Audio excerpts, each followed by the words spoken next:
employee, okay? Cleaning and disinfection procedures, also you have to have a written policy on that, and social distancing and protective equipment. So in the next, a little bit later on, I'm going to show you guys a good resource you can use for developing your own cleaning and disinfecting procedures. And it's a guidance poster from the US CDC. So again, employee hygiene here talks a little bit about what should be in the policy. And then our guidance document, again, the GovGuam guidance document has a reference here to the CDC cleaning and disinfecting decision tool, and also has a solution you can use here for disinfecting. Okay, so your policy should also focus on high contact areas. You should have a cleaning schedule. Sorry, I'm trying to do this briskly because I know we don't have a lot of time. Ventilation is another important thing. You know, a lot of buildings on Guam kind of use a split AC, which doesn't really have a lot of ventilation. Central ACs do exchange air, but you know, you do want to try as much as possible to exchange the air inside your spaces. All right, so that's that. Okay, so I am going to show you guys the CDC guidance memo I was just talking about.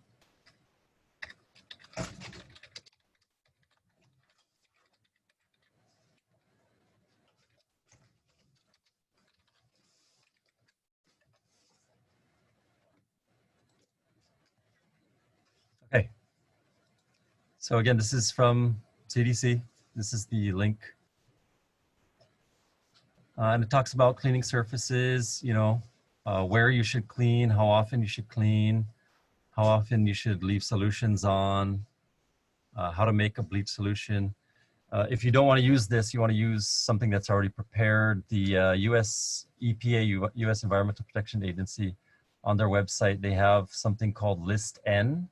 That's N as in November, List N.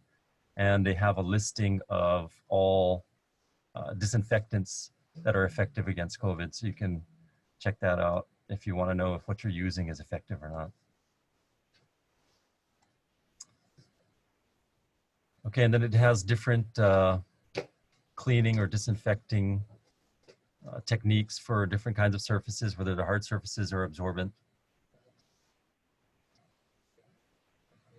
And then there's a section here I wanted to point out about how to clean and disinfect if you have, in the event you have an employee who is sick or tested positive. So according to CDC, you want to close accordion if you can, or close that area off. You want to wait, don't clean it yet for about 24 hours, and that kind of allows all the particulates to fall down onto the surfaces. You want to ventilate as much as possible. And then, you know, you want to clean that area. They call it a deep cleaning sometimes, but you just want to use one of the disinfectants that we know is effective according to list N that I mentioned earlier. And then it talks about how to clean using PPE and properly and safely down here. Okay, so that's that.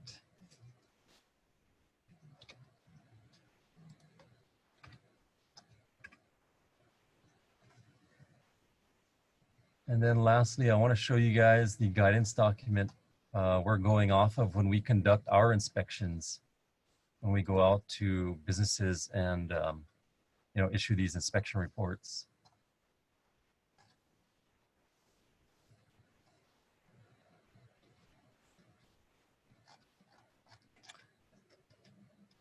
So 2020-25.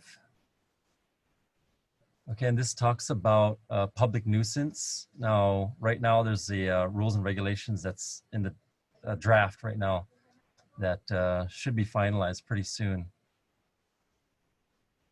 But this addresses, you know, this is what we're using as of right now. So these are things we look at during our inspection: failure to require employees and customers to use face masks, failure to enforce social distancing, signage, like I mentioned earlier, you got to have that signage in place. You should have a cleaning policy. It doesn't mention an employee health policy, but that should probably also be included here. It probably should be under your organization-specific guidance plan that's mentioned on this next bullet. Failure to properly maintain your required occupant load and adhere to the authorized number of social gathering on the business premises. Okay, so these are things we look at during our inspection. And then lastly, I want to show you our actual inspection report. So this is what it looks like. You know, we do a lot of inspections based on complaints. We get a lot of complaints. Or we do patrolling sometimes, surveillance. So if we do see some potential for problems, we will try and conduct an inspection. So this is the form that we use. And as you can see, it pretty closely mirrors that guidance I just showed you guys, guidance 2020-25. Okay, face masks, social distancing, signage, policies for disinfection and cleaning, your organization-specific policies or plans, occupant loads. This is another occupancy thing, you know, making sure you don't have more than the allowed number for social gatherings. And then there may be a specific guidance memo that applies to you guys. So that's this last violation here. Okay, and all this information, again, it's available on our website, or actually, except for this inspection report. This is not on our website. Okay. Hi, hello, good morning. My name is Jerome from Public Health. I'm calling in regards to the contract experience checklist that was submitted for. Thank you, Evan. All right. And then this is our information. This is our email address and our phone number for our division, if you guys have any specific questions for us. Hi, good morning, Jerome from Public Health. We do have a few questions, if we don't mind asking them real quick right now. Sure. Is that fine? Okay. Sure, no problem. First, I'm going to go with first come, first serve. Can DPHSS give certification that businesses are agreeing to follow recommended procedures? One suggested a gold star program. We can encourage compliance rather than punishing non-compliance. I believe customers would rather go to an approved seller than a non-approved one. So I guess the question is, I wanted to know if there is a preference for essential, so basically what programs are out there that might help in this gold star type of rating, kind of like we have on TripAdvisor or even Google or something like that, something that we can work with. Is there any advancement towards that type of system or mechanism or technology?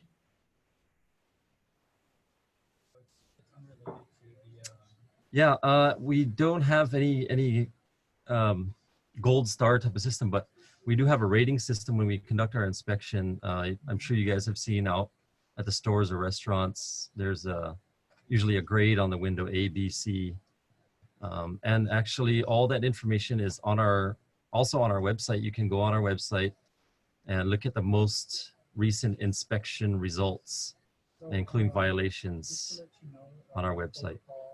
So I would recommend when you walk in to a retail facility, retail store, and you know, those grades are really only for that one moment while we conduct our inspection. So I can't say that grade is going to be valid forever, you know, but I would look at that grade as you walk into an establishment. Well, speaking of the grade, and kind of, this is another item that kind of in mind. Are there reports for these inspections or citations on the website so where we can see them and we can possibly get copies of them, just so that the community is well aware of what type of violations to look out for and what not to where not to be visiting? Sure. Yeah, like I said, the inspection reports are uploaded to our website. Additionally, they are required to be posted in the establishment. So you have the right to ask them just to view their last inspection report. You know, any customer walking into a store or restaurant, you can request to look at their inspection report. That is public information. And once again, for our viewing, Um, where, what if the offices that they work in clearly doesn't adhere to the guidelines and make it uncomfortable to go into work due to this reason? Where should the employee report this? Obviously, yes. Do you have that? That is it. The number that you have posted there, the 300-9579.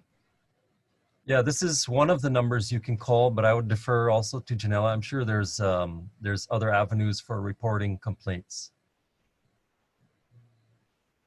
Yeah, you can also call 311. I think it's option 4, if I'm not mistaken. There's an option there. So when you call, there's an actual operator that, like an automated operator that'll give you the option to report complaints.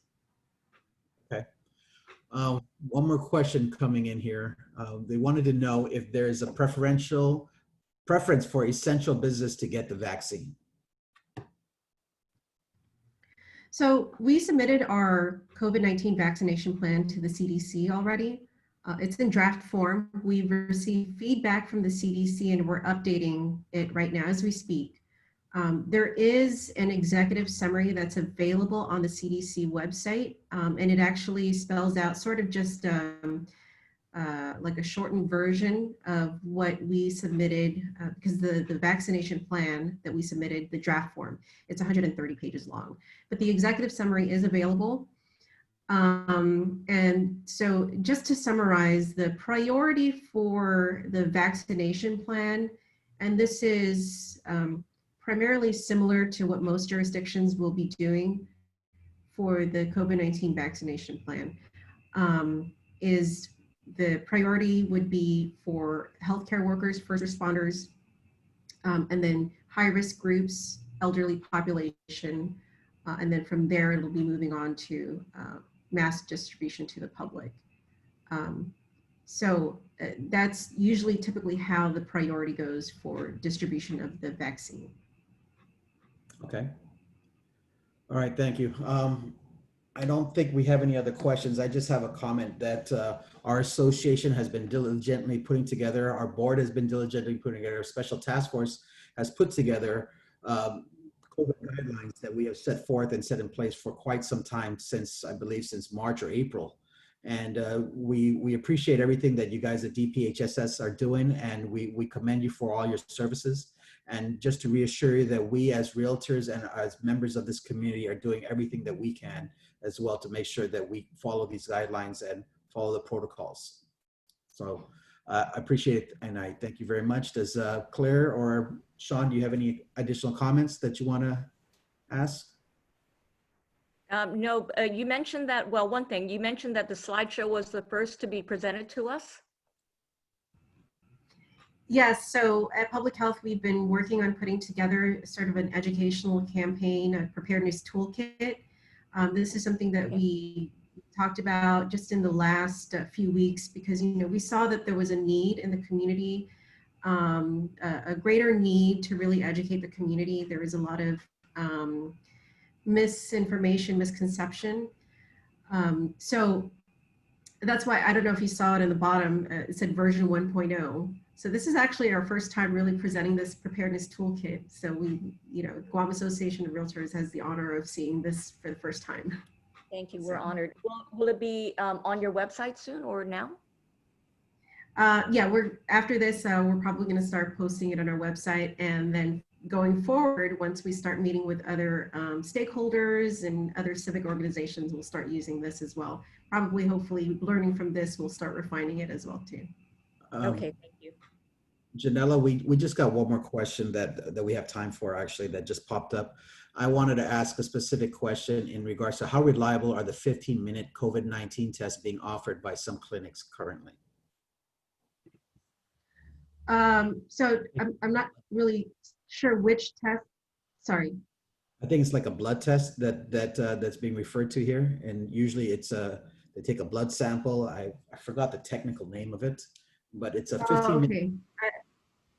You're probably referring to the serology test. If it's the blood test, it would be the serology test. Okay. So the serology. So I just want to say that I'm not a medical professional, but based on my based on my knowledge, coming from public health, the difference between the serology tests and the PCR test, the molecular test. So the PCR tests give you, it's more of a diagnostic test, and the serology test allows you to find out if you've had COVID-19. It's more for surveillance. So the reliability is there. It's just PCR tells you if you currently have the virus, whereas serology tells you if you've had it in the past. So it's not used as a diagnostic tool. So is the PCR test, the swab test, correct? And is there a 15-minute version of that where we get 50 results in 15 minutes, and how reliable is that? Yes, there is a 15-minute version of it. So we have the Abbott ID Now, which we've actually been using. We used that when we had a rapid engagement team. This was about a month ago when we, I don't know if you guys have heard it in the news, we did a rapid engagement team, community outreach in Gilboza and Zero Down. And I mean, in terms of reliability, again, I'm not a medical expert, but the results are produced within 5 to 15 minutes. The Abbott ID Now, I mean, if you want to do your own research in terms of how reliable it is, we've not really come into, I've not heard of any problems in terms of the reliability for it. But it's something that we've been using. We also just recently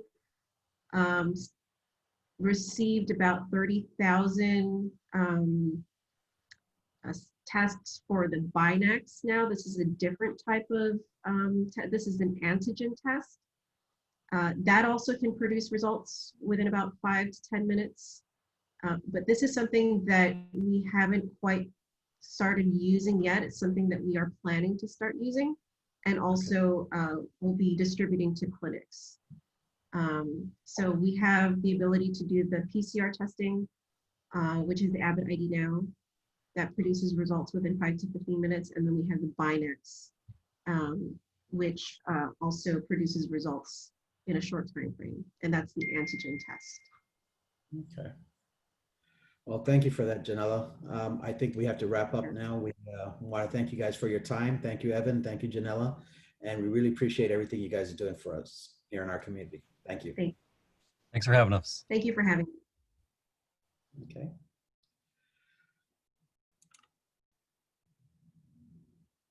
Okay, folks, moving on with the agenda here that we have next.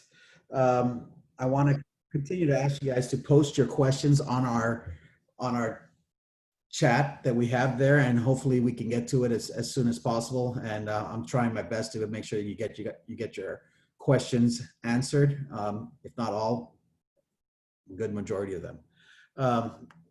Claire, did you want to add something before we go into standard forms? Nope, let's just move along. Okay. So far, so good. Okay, so we are going to be stepping into standard forms. We have here with us on our standard forms, I want to see here who are our panelists. We'll be talking about the standard forms here. Sorry, I'm just looking at my agenda. Peggy, if you can help me out real quick, if this is correct on the agenda for our standard forms, we have.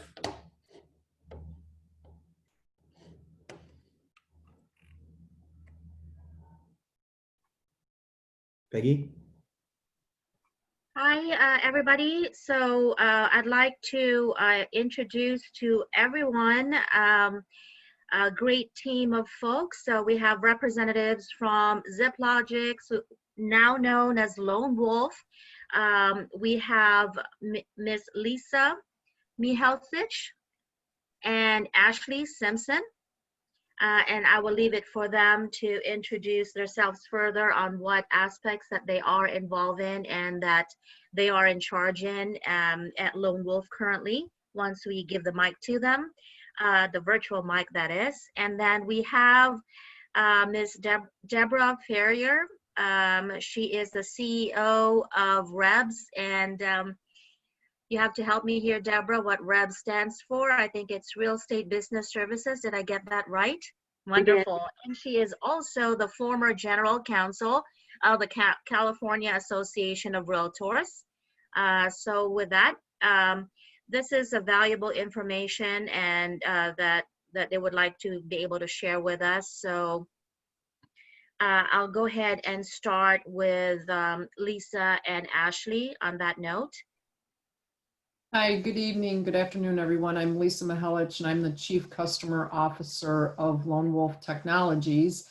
And I oversee the enterprise team, which manages associations and MLSs, as well as the forms design department. And in my prior life and role, I was the COO of ZipLogic, which is the producers, creators of ZipForm, which was previously owned by the California Association of Realtors and NAR, and I was with them for 20 plus years.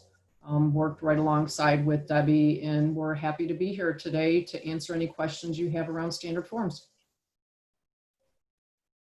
Ashley? Yep, I'm Ashley Simpson. I am the team lead for the enterprise accounts here at Lone Wolf. I've had the pleasure of working with Peggy for a few years now, 5 years, I think, going on. And so I'm the main contact person for her. If there's any questions about the accounts, forms, anything, I'm the go-to person. So with Lisa and Ashley, what they're going to be addressing to us today basically is the do's and don'ts of what members can do with the forms in the platform and outside of the platform, ZipForms, right? And they'll also be kind enough to share with us the features that are available to members in managing the forms, sharing with us as well what other associations do allow and not allow. So that way everybody can be more in tuned in how things are done in the back end, if you will. You know, other than just understanding the filling out of the form, we need to understand a little bit more about, you know, the proper usage of the form, the agreements that we have in place, and using the form as our exclusive member benefit. So without further delay, I'll go ahead and turn it back to Lisa and Ashley. Yep, I'm gonna go ahead and share my screen if that's all right. I kind of put a couple slides here together for you. And let me know when you're able to see that. It's good, awesome. So like Peggy said, with Lone Wolf, appreciate you guys bringing us on board. And I realized about 5 minutes ago that it is the 19th for you guys. We're still a day behind you right now. Let's go ahead and go over. So again, Lisa and I with Lone Wolf, and then we threw Debbie on here as well. She'll be able to answer a lot of the questions in regards to forms and specifically as to what California does. So as Peggy mentioned, we want to kind of go through a little bit about Lone Wolf. You guys are probably very familiar with the ZipForm Plus and just some of the brand changes in regards to that. And then dive deep into the forms and the different things that your members can do within the system, and then what the system prevents them from doing with those forms, and also talk about the renewals that your members just went through as well. So real quick, ZipForm Plus, the NAR benefit that you guys are familiar with, we did redo a branding, so it's now called ZipForm or Transaction ZipForm Edition. That's just, it doesn't really affect your members at all. You'll just kind of notice the new logo within the system when they're logged in.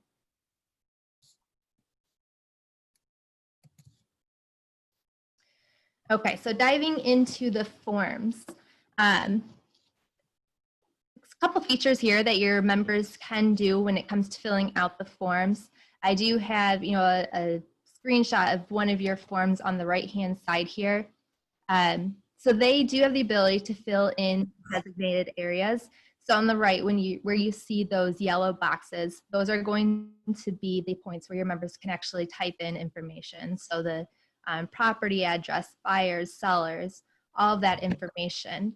That is where they can type in all of that. They have the ability to strike out text if needed, or highlight text as needed if they want something to kind of pop out. They can save the file as a PDF within the system, and then have the ability to email that, export it, to save it to your desktop, and then print a blank copy of, or a sample copy of that form as well. Now, the ability to strike out and print the forms, I did put a little asterisk there because there is the ability that if you guys do want to turn that feature off, we do have the ability to do so. So we just need to get direction from you guys, and then we can flip that switch for you. Going to what members cannot do. So anywhere on that form, so where you don't see the yellow boxes, they do not have the ability to change that form at all. So change any of the appearance, change the wording, any of that. If they do have questions, we do direct them to the association in order to request any changes, because we do need approval from you all before any changes are made to the actual form itself. So anything outside those yellow boxes is not editable at all. Debbie, do you have anything to add in regards to the forms here itself? Sure.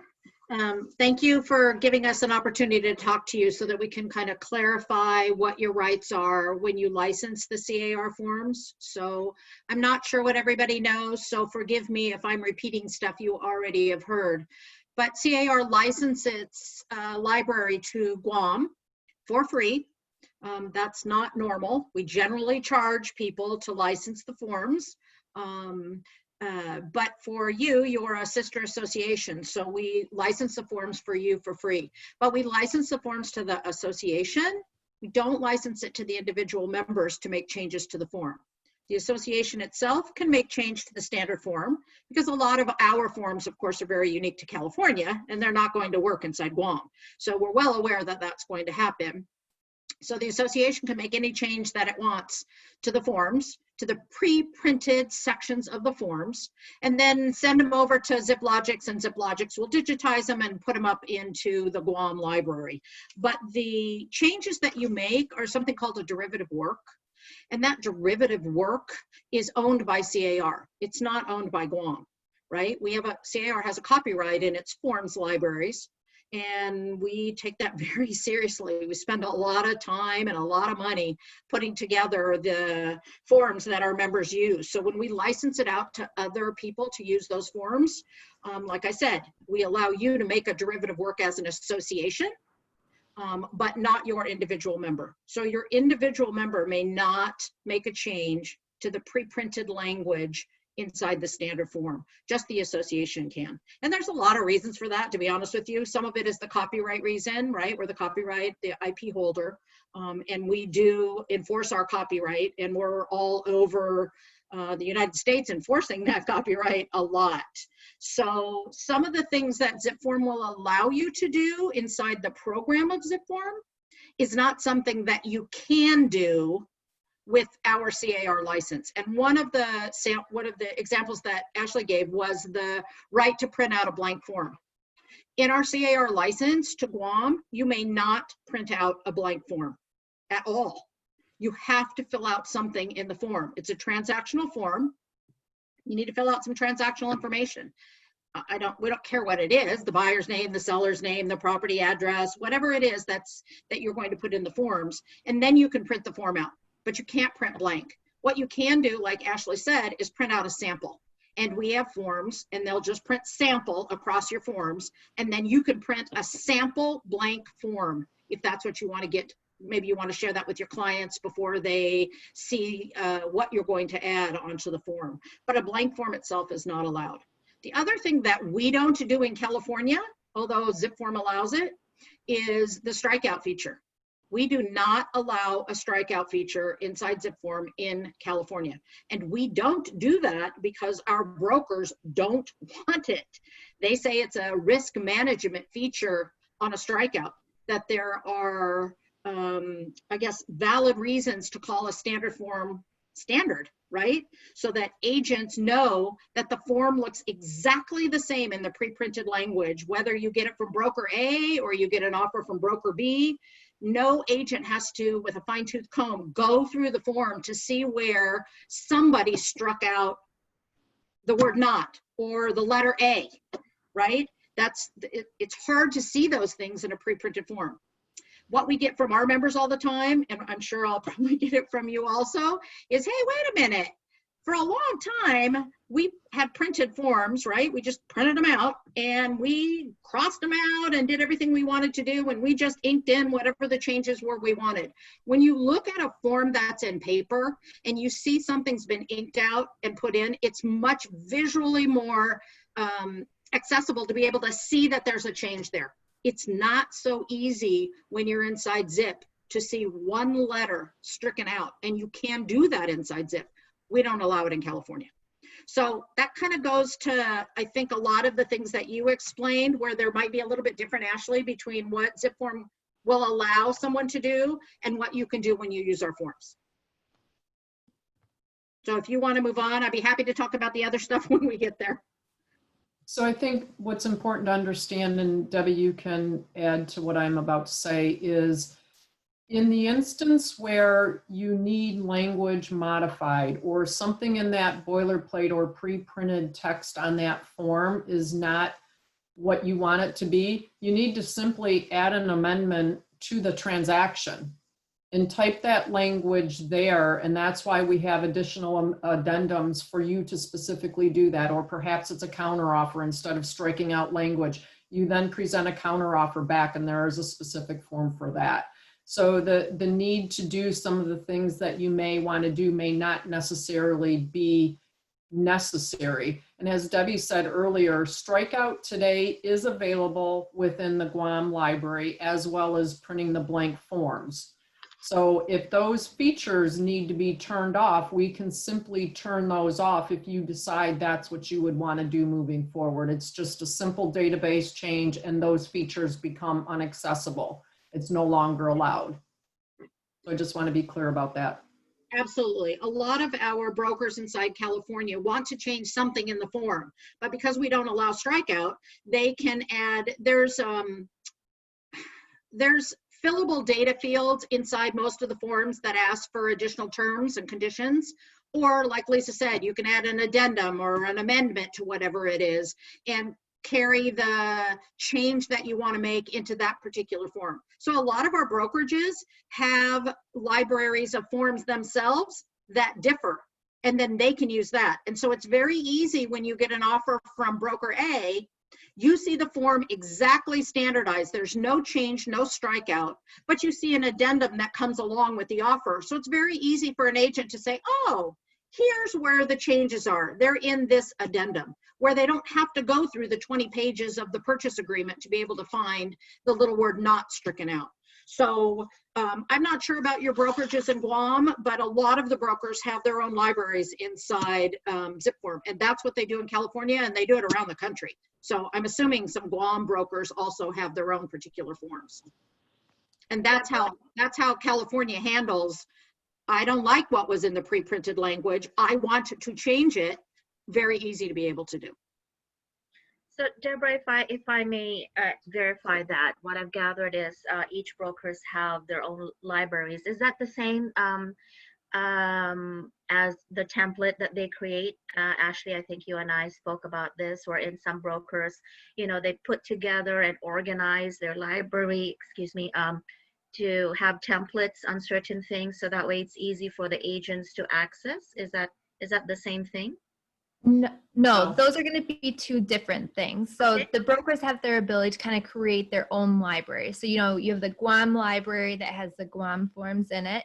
They have the ability to create their own. Maybe they have like their own disclosures or something along the line that they want for their brokerage specifically. They can do that. A template is going to be more of a group of forms, a group of tasks. So let's say you're doing a residential purchase. You can apply that template and it would automatically bring in the forms that you need for that type of transaction. And whether that's going to be from within forms from the Guam library and their brokerage or just Guam forms, that's up to them on the forms that they put in those templates. So think of the broker library as a specific set of custom documents that we would design on behalf of the broker at Lone Wolf that would interact within ZipForm. So you would have a Guam library that's available today and then a broker library that's unique to them. And is that available only for a broker account or any broker for that matter? Only a broker account.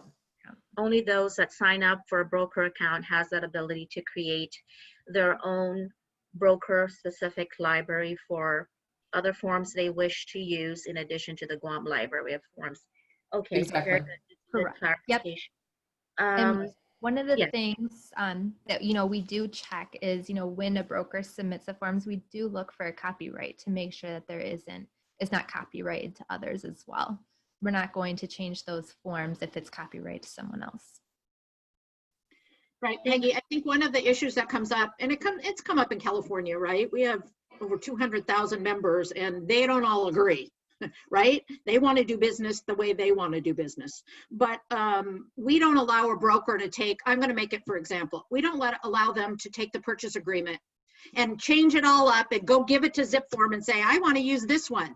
I'll take what I like out of CAR's form. I'll add what I like out of my brokerage. And here, ZipForm, here's my new library. That's what Ashley was saying. If it's our form and it's our IP, we don't let the broker do that. We will brand our forms or our libraries to a broker if they want to use our forms, but we don't allow them to make changes to our particular forms just because they can put it into their own library. So that's why Ashley was saying, they look at the forms that the broker puts in, and if it looks like somebody else's form, they're not going to allow it to happen unless that broker gets permission from the IP holder, right? The person who owns copyright there, to be able to allow that form to be put into their brokerage libraries.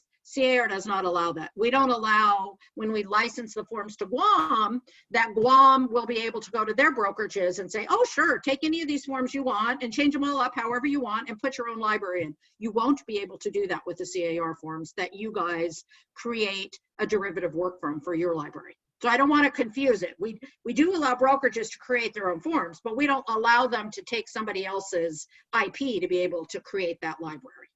Does that make sense?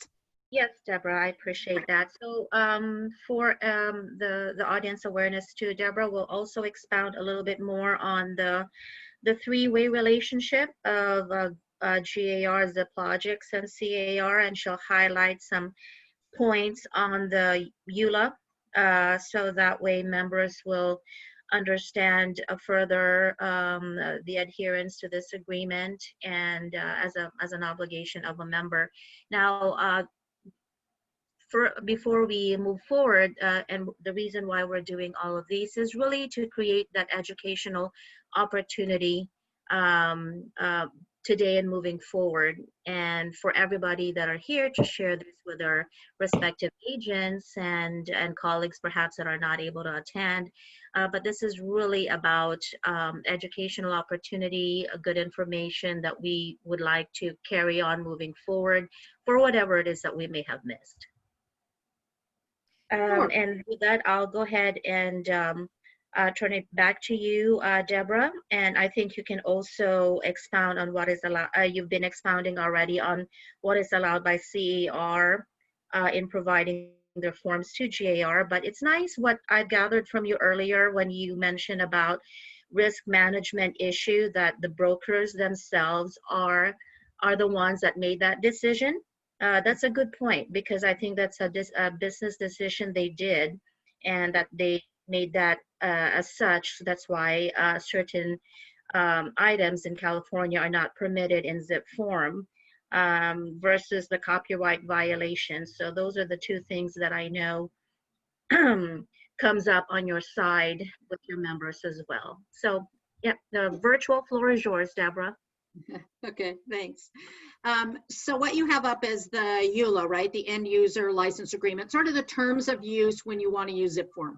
And there are a lot of parallels between what ZipForm will allow or not allow when you use ZipForm, the product, the software product, and the do's and don'ts, or what we allow or don't allow when you use CAR standard forms to create your standard forms library in Guam. There's a lot of stuff that you can kind of scroll through and see it, but I think the biggest 3 items that I want to point out, because I can guarantee you there's probably only 2 people on this whole Zoom who's ever read through this EULA, and it's probably Lisa and I 1,000 times, right? Nobody looks at terms of use. They just don't do it. I don't do it when I go other places, and most people don't do it, because you want to be able to use the product, and you have to agree to the terms of use to use the product. It's not something you can argue out or say, I don't like clause 7B, take that out and then I'll use your product. So in the end user license agreement, there are a couple things that are identical between what CAR requires when we license you the forms and what Zip form requires when you use their software. One of them is, and we've kind of talked about these, but I'll point them out because you have the end user license. It's the printing of the blank forms. You can't, if you scroll down, you will find that it says you can't print blank forms. You can't even put nominal characters into the form and then print those out to try to outsmart the system, right? We know brokers, we know agents do that, but they're not allowed to do it under the EULA. When we find out they do it in California, we call them on it, right? We let them know you're violating the EULA, you're violating the CAR license agreement, you may not do that. And lots of our members just don't know that they can't do it, right? Because they don't read through this stuff. The other thing is what we talked about, printing blank forms. Can't do that. Can't do it at Zip, right? Under the EULA, you can't do it under CAR's license agreement. And the last thing that's really important is you cannot take a form, both in CAR's license and in Zip4's EULA agreement, you cannot take a form and export it as a PDF and then make changes with some other software that allows you to overwrite the PDF itself.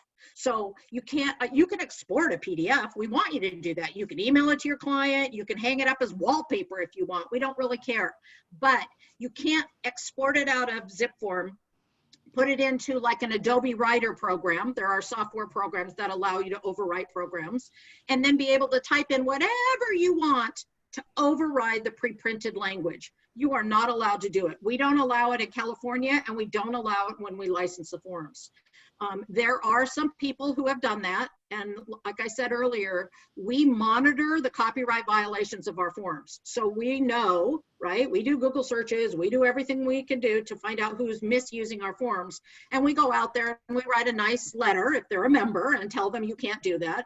If they're a vendor or not a member, we're not so nice, because they're violating the copyright of CAR. So I don't, lots of members are like, but wait a minute, I'm a member of the association. I should be able to use the forms the way I want to. That's not true. You are a member of the association, and the association has made a decision for the good of the association members on how it's going to be used by the members. And we don't allow the changing of a PDF.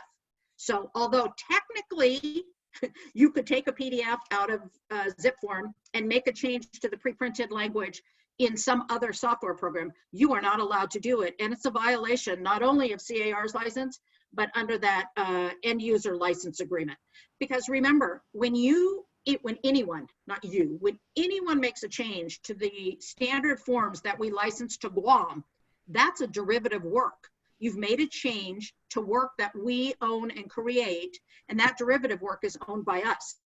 We don't allow individual members to make changes. It's too much. We cannot track all of that. So we only allow the association to make whatever change it wants to the pre-printed forms that we license to you for the good of its members.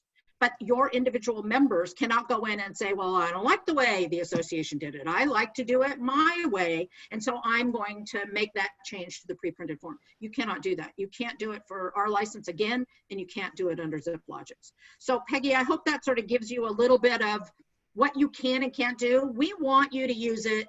We want you to have these forms. As I said at the beginning, we give them to you for free. We will license you the updates when we have them. We will license you any new forms that we create. We want you to be able to benefit from what we've done in California and make it unique to your association when you get the forms, but it's to every member of your association, and you do it on behalf of your association. And I can't stress enough that it's called a standard form for a reason. Our brokers want it standardized. They want to make sure that their agents don't have to go through with a magnifying glass to be able to see what got changed. So I hope that kind of helps understand a little bit of where the EULA and your CAR license to use our forms sort of intersect with each other and sort of build upon each other's agreement. And I would just like to add, this end user license agreement that you're looking at is important to ZipForm, Lone Wolf, ZipLogic, whatever you want to call us right now, because we have agreed at ZipForm, we have committed to our association customers that in good faith in the agreements, we will protect their intellectual property, their forms, and we will not allow those forms to be modified. So as a company, we've committed back to the association to protect their IP. That's what this language is referring to right now. So it's important to understand that little nuance as well. You know, Peggy, one of the things that comes up a lot, and maybe it'll come up with your brokerages, is the right to be able to use the forms with a digital signature solution different than Digital Ink, right? You have Digital Ink as a Guam benefit. We have it in California as a benefit. But if you want to use DocuSign, you can use DocuSign with any of our forms. You can use any other third-party e-signature software if that's what you want to do. What you may not do in California nor in Guam as a member is you can't take a blank form and then send it over to an e-signature platform and fill it out at that e-signature platform or any other platform for that matter, right? There are other platforms, forms filling software platforms that are available. You can't take a blank form out of Zip and go put it over there. Even though you had the right to use it in Zip, you have to fill it out inside ZipForm. And once it's filled out, we don't care where it goes. You can export it as a PDF to another e-signature provider. You can export it to anybody you want at that particular point, but the form has to be filled out. Thank you for that, Deborah. I just wanted to address a few questions here, and I will leave it for the three of you ladies who wishes to answer this. How can a copyright apply to Guam once the form has been changed? So that's a great question, right? And that's just general copyright law. Once an IP holder has a copyright in particular words, right? It's not a word, it's the compilation of words. So CAR has a copyright to every one of its forms, right? What that means is no one gets to copy it. So the only way someone gets to copy that and use it is they have to get a license from the IP holder, right? The person who holds the copyright, which is just in this instance, CAR. So CAR then sets the parameters of how you get to use its intellectual property. And so it says to you, when you create a derivative work, and a derivative work is just a change to somebody else's work, when you create a derivative work, it's owned by us, the IP holder. That's how we license it to you. You don't have a license to make a change to a form and then own that form, because most of that form is based on our intellectual property and our copyright. So we're not going to give that up. You will find that most copyright owners and IP holders will not do that. The derivative work that is made from someone else's work, 99.9% of the time is still owned by the copyright holder. The only time it's not is when the copyright holder says, okay, go ahead, you can do whatever you want, I'm fine, and I allow you to do that. CAR has not said that. We don't allow that. We don't allow it. It's not, we're not picking on Guam. We don't allow it inside California with our members either. We just don't allow someone else to own a derivative work that is based on our intellectual property. Thank you, Deborah. There have been sellers that strike out offers and initial. Will that now be a problem if that's the case? If no forms can be printed for that matter? or that strikeouts will be prohibited? So that's kind of a twofold question. We don't control the strikeout feature. Zip form controls the strikeout feature. In California, we don't allow strikeouts. If strikeouts are something you want to have with the form, that's your choice, and you may do that. We don't recommend it at all. And I went over why, right? It's the risk management more than anything else. And maybe you should talk to not one broker, you should talk to all your brokers, because most brokers in California, I don't talk to every broker, we have a lot of them every single day, but we meet with them just like you're meeting with your brokers, and our brokers consistently have said, do not allow the strikeout feature, because I don't want my agents to miss something inside the form where the clause has been changed by the other side, but my agent didn't catch it. So we don't allow it. If that's something you want to do, you can do it. The strikeout feature, that's different than taking the pre-printed language and removing it and putting something else in its place. The strikeout feature is just a line that goes through words. That's it. So I think to add to what Debbie's saying, today in the current implementation with ZipForm in the Guam library, strikeout is allowed. So if in fact an agent is striking out language and the buyer seller is actually initialing next to that strikeout, that is standard practice, but I would also throw in there another best practice could be using then the signing solution, digital ink, to then set up an initial text block next to where they struck out so that they are physically doing the act with a time and date stamp of when that was actually struck out. Absolutely. Yeah, those are great points, Lisa, that you added.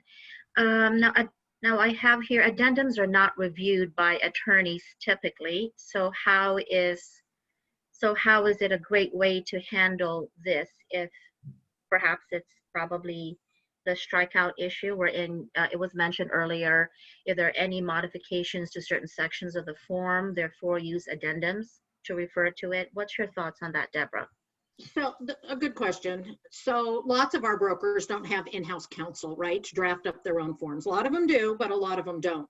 But it's no different, Peggy, really, than when you allow strikeouts where they strike out a whole sentence. I'm going to say, you know, the buyer can move in a week early, and they strike that out. And then they type in what they want to say, right? They just say, oh, he can move in 3 days early, right? That's no different than creating an addendum, which is really kind of a blank piece of paper where you type that same sentence up. There's really no difference between the two. It's just where it's located, that's it. So a lot of our brokers, a lot of our agents type up stuff all the time in the additional terms section of, let's say, the purchase agreement. That's where it comes up a lot, right? There's a whole 3 or 4 blank lines, don't remember exactly. I'm sure you probably left it in, where agents can type in something different than what's in the pre-printed form. If you allow the strikeouts, then if it strikes out important information that you want to put something else in its place, you're going to put it in the other terms and conditions paragraph, or you're going to add an addendum. Agents do that today. It's no different. It's no different if they do it today on the form itself, or the broker creates an addendum to allow that to happen. It's up to the broker if it's consistent, right? It's like, oh my gosh, every single form my agents make this change. Then the broker probably is going to want to create an addendum, its own form, so that the agents don't mistype whatever they want in. The broker will put the language in that they want the agents to be able to use. If it's a one-off, an agent says, oh, it's just on this one offer, I never do this, none of the other agents in the office do it. A broker's probably not going to want to create a broker addendum for that one sentence. It's more practice inside the brokerage of how they handle that kind of issue. Thank you, Deborah. I have another question here. Can an agent or broker copy all the language from the GAR standard forms and then place the language into another form, into another forms program to prepare for their offers? So the answer is no, you may not do that. Guam has licensed CAR forms to use inside ZipForm. That's it. Nowhere else. So you cannot copy and paste, which lots of people like. That's a violation of the copyright. You don't have a right to do that. The members of Guam have a right to use the Guam form, which is based on the CAR form, inside ZipForm. Then they fill it out inside ZipForm, and then they can take it wherever they want. But they don't get to just take a blank form and do whatever they want with it. They don't get to do that. That's not a licensed right that Guam has. We don't allow California agents and brokers to do it, and we don't allow anybody else that we license the form to. Thank you, Deborah. Next question, can a broker that does not have a broker account include a company logo on their forms? Well, that's a ZipForm issue. If we do allow agents, brokers to add their logo to the forms, there is another feature that if you guys did not want to allow logos, then we could turn off. But as of now, they are allowed to put those on there. It does not, I will say, it does not remove like the Guam logo or anything. It's in addition to, so it doesn't change the form at all. Okay. Are GAR members required to use zip forms to prepare real estate transactions with a GAR forms library, or may they use another forms program to do this? They need to use, great question. They need to use ZipForm. We have licensed it to you, and you, the association, are using ZipForm, right? It's an NAR benefit, and I'm probably assuming too much, but you may have some individual Guam benefits around ZipForm that you give to your members. But the forms for usage is inside ZipForm. Thank you, Deborah. Should GAR forms then say under license by CAR, perhaps, on the form itself? Should that be indicated on the form itself, so it's clear?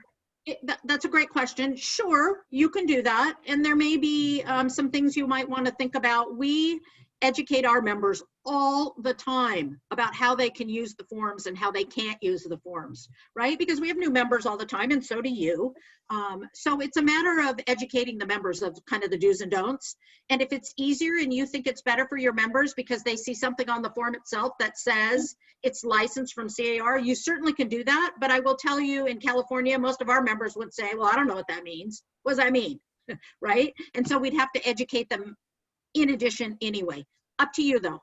There's not a problem. There's nothing the matter with adding it if it helps you with your agents and your brokerages to do that. Absolutely. Okay, are there any restrictions with regards to importing documents to be filled out or to be signed? I'm not sure quite what you mean. Is there a restriction of importing a form into ZipForm? I think this means importing of documents. Are there any restrictions with regards to importing documents to be filled out or to be signed? Yeah, that's perhaps it's not very clear too. Well, why don't you just answer it to the way you understood it, Deborah? If it's importing into zip forms, how about if you do that? So the way that the Guam members should be using the Guam forms, right? And I'm assuming that all the Guam forms are based on CAR, so if that's not correct, you need to let me know. But if you're using the forms that are based on our forms, then they're inside ZipForm. So they're already in there. If the question is, hey, I want to use a different form, not Guam's, somebody else's, right? Can I import that form into ZipForm? That's a ZipForm question, but the answer is yes. You can import a form, you can import a PDF, right? There are lots of local and city and county and whatever you have in Guam, where they create their own library at that level. And so the agent needs to get that, usually it's a disclosure form, right? And they need to get that disclosure into the hands of their client. And so they'll import it into ZipForm, and then they can send the whole kit and caboodle of what they want to send over to their client all at one time. So I'm not sure if I really answered the question correctly, but if that's what you were getting at, yes, you could take a third party's form and import it into ZipForm. Now, I say that, but keep in mind, I'm not answering the question on whether you have the right to use that form or not. That's a different question, right? I have no idea what form you're referencing. So it's a form that you're, as a member of Guam or a member of the Chamber of Commerce or the member of the ABC entity, if you have the right to that form, you can get it into zip form. If you don't have the right, that's a different issue, Peggy. It's not a zip form issue. It's really whether you're violating someone else's copyright to be able to use their form. That's a completely different issue. Okay. And one thing to know is that when somebody, an agent or a broker, or anybody, they import an external document into the system, it's not going to be fillable. It's going to be a PDF. So they won't have the same ability to fill it out as they do for like a Guam form or a CAR form within the zip form. And that kind of ties to what Patricia just asked in the chat. So yes, you can import any type of document for that matter into a transaction in zip form as a PDF, and you can store it at the transaction level. That is all doable and allowed. Okay. It could be a home inspection. It could be a home warranty document, something that is specific to that transaction. You are allowed to do that. Absolutely. Thank you, Lisa. Now, typically, I know with the hundreds of clients that ZipForm has, how long does it typically take if we submit to you a form that needs to be modified? And what would be the best time of the year to do this so that way it doesn't get it doesn't get clogged with all the long line of associations changing their forms? And I know Ashley and we spoke about this, but please do share that with the rest. Sure, so I can take that one. So typically, depending upon the nature of the changes, so if you send to us one form with a couple pages that you need some language changed, we should be able to turn that around within a couple days, maximum a week. If you send us your whole entire library that you are making revisions because there could be legislative changes that are taking place and there's mandatory form updates, that could take up to 4 weeks, depending upon the amount of changes and how significant they are. But typically what I would like to tell you is that within 2 to 4 weeks, we should have your changes done. So Peggy, if I could jump in just one little thing. CAR changes its forms by and large twice a year. They do it in June and December. So since you guys have a license to our forms, we will give you the new or changed forms every June and December. We have a lot of forms, right? We make a lot of changes. So you will come in sort of behind when CAR does. So CAR will already have digitized their forms with Zip by the time that you get them, and you will make changes. There may be 1 or 2 forms that you guys adapt for the whole form, but my guess is you'll make changes to the forms that we give you. So we're consistently on the calendar in June and December.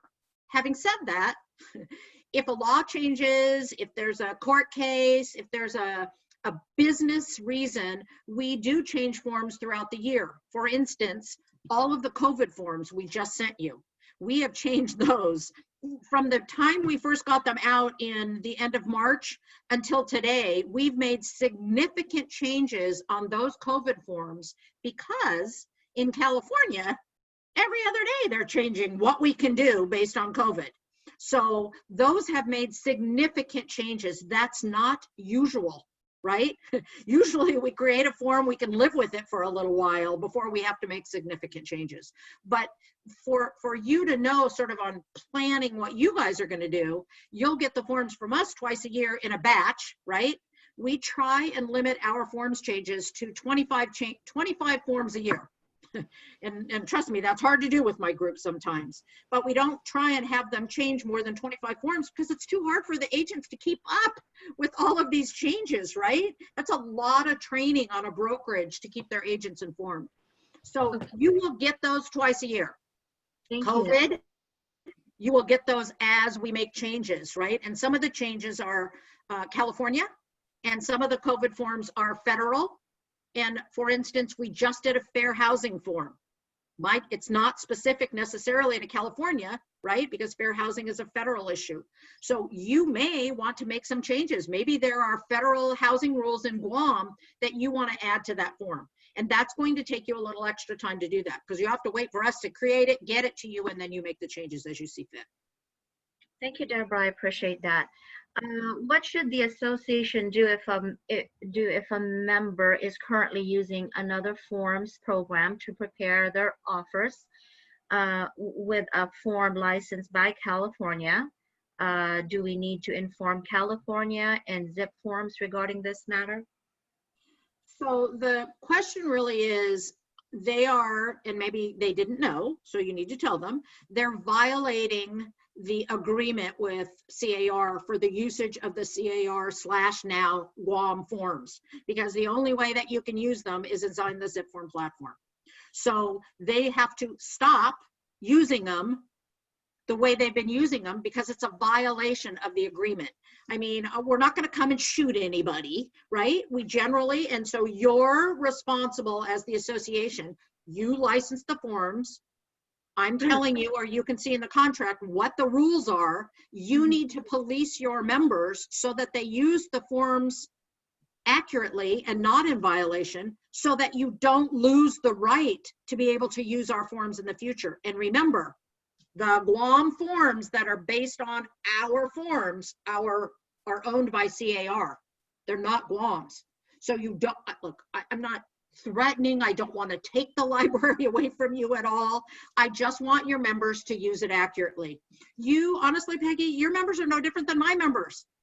We are forever policing our own members, telling them, stop doing that. You can't do that, right? We don't have to tell them when they do it right, because we know they're doing it right. But they do some of the things that probably your members are doing. And we send them a very nice letter, happy to share that with you if you guys want to take a look at it, about telling the member what they're doing wrong so that they are now informed and stop doing it. And if they don't stop it, and there have been a few recalcitrant members who don't stop, or share with a non-member, which they're not allowed to do. These forms in California or in Guam are to be used by Guam or CAR members only, not non-realtors. They can't share with non-realtors, and some do. Then we actually go after them, and we end up, if we need to, sue them. And we've had quite a few settlements, financial settlements from our members, and then we take away ZIP form from them. They're not allowed to use it anymore. If they can't use it after we've told them a gazillion times that they can't do it, then at some point we mean business, because we have a copyright we have to enforce for the rest of our membership. That's right. Okay. And what sort of penalties do you normally impose on your members or outside the membership? Just as an idea. So the biggest one that hurts the most is we fine them, charge them. Okay. And we take away their right to use the form, so they can't use it. So that money, unfortunately, money is very important to most of our members, to most people. And so we end up fining them. And if they don't do it, we take it away. And if they use it illegally, just like anybody else, if they use it illegally, we'll sue them. We have sued them. We have spent millions of dollars enforcing our copyright around the country, in fact, around the globe, from people who have stolen our forms. And when I say stolen, once they've been told that they're not allowed to use it that way, we consider it stolen, because now they're educated. So we take it very seriously, Peggy. So I want you, I'm telling you this to know, so you know the seriousness, so that you can share that with your membership, because it's very important to us. We do not have enough people to go out on the web and look at every single time somebody has used one of our forms incorrectly, right? We do it, but we can't do it if we allow every member to willy-nilly make whatever change they want and use it however they want, which is why we're very strict about the rules that we have when we license our forms. Thank you, Deborah. And I understand that the EULA has never changed since the beginning that we've had this license. So, and there's no need to change that unless California initiates. So I just wanted to be clear that the EULA has been the same since the license agreement or the inception of having the services of ZipLogics back then. So thank you for that. And one more question I have here. How about exporting form to different platform for management purposes, keeping the forms intact? I guess If you're that's the question. exporting, very good question. If you're exporting a filled out form, you can put it anywhere you want. You want to put it on the brokerage internet, you want to put it on anywhere you want. Once it's filled out, we don't care where it goes. Okay, so your members, once they filled it out inside zip form, send it wherever they want. And I jokingly say this because it's to make a point. If they want to wallpaper their room with filled out forms, we don't care. They want to use it with another platform after it's all filled out, we don't care. We don't control what happens to the form when it's been filled out. What we control is what happens to the blank pre-printed form.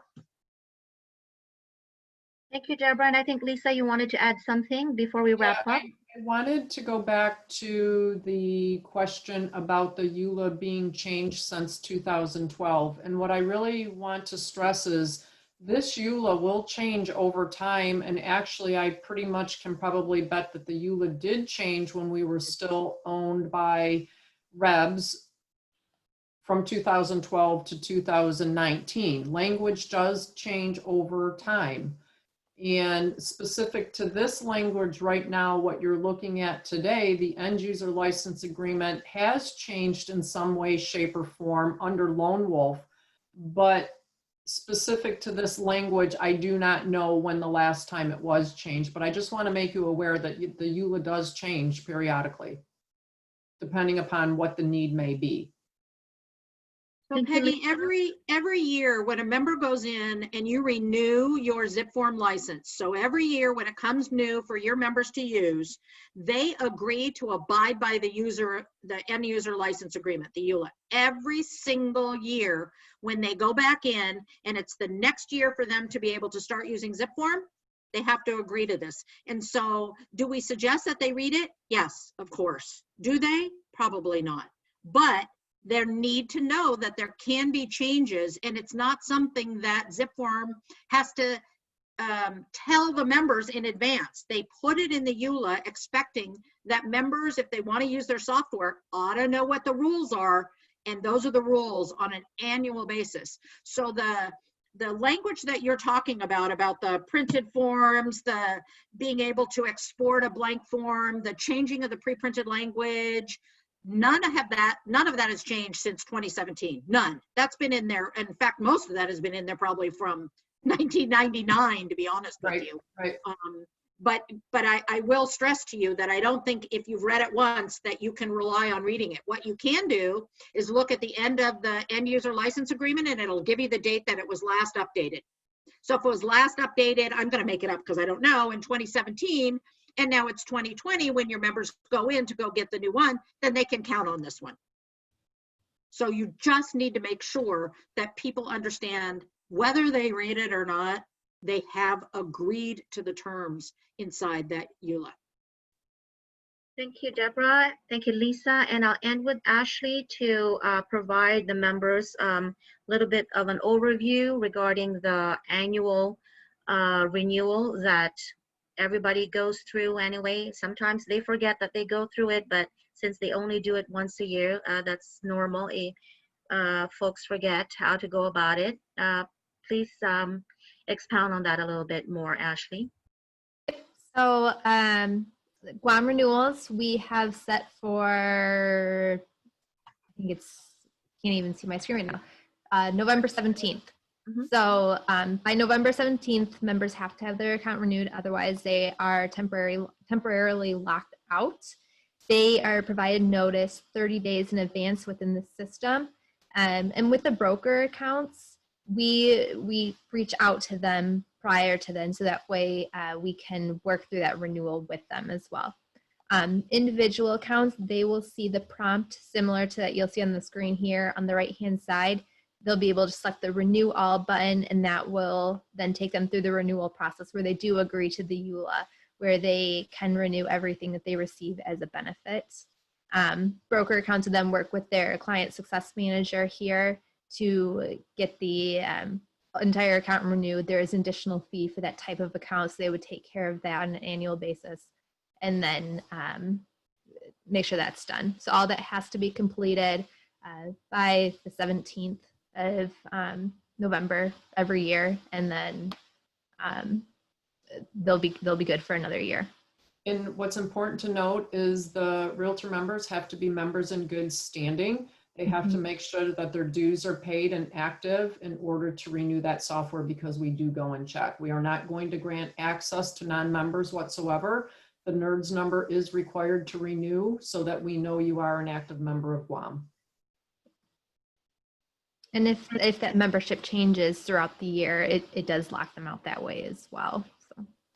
Thank you. And if in the event they were not able to act on it before the 17th, what do they do next, Ashley? So it depends on the type of account that they have. Individual accounts, they should be able to just go through the renewal. There would no longer be that skip option. It will just force them to go through that renewal process, get that all completed. If they had questions or anything, they could call our customer care. They're here 24/7 to help answer any questions. And then the broker accounts, they would want to reach out to their client success manager, and they'll be able to help them through that renewal. They should have contact information. I know that everybody was emailed with the renewal process, or they can reach out to our customer care reps, and then they'll put them in touch with the right person as well. And what's important to note, once they do complete that renewal process, they don't lose anything whatsoever. They just pick up where they left off, and their expiration date on the account is set for another year. Yep, all transactions, everything will still be there. Great points. You made something very important there as well, mentioned, Ashley, that the EULA is in the process of the renewal. Yep. As once they hit that renew all button, verify everything in their shopping cart is correct and good. When they go to checkout, it does require them to agree to the end user license agreement before they can complete everything. Very good. That's very good to know.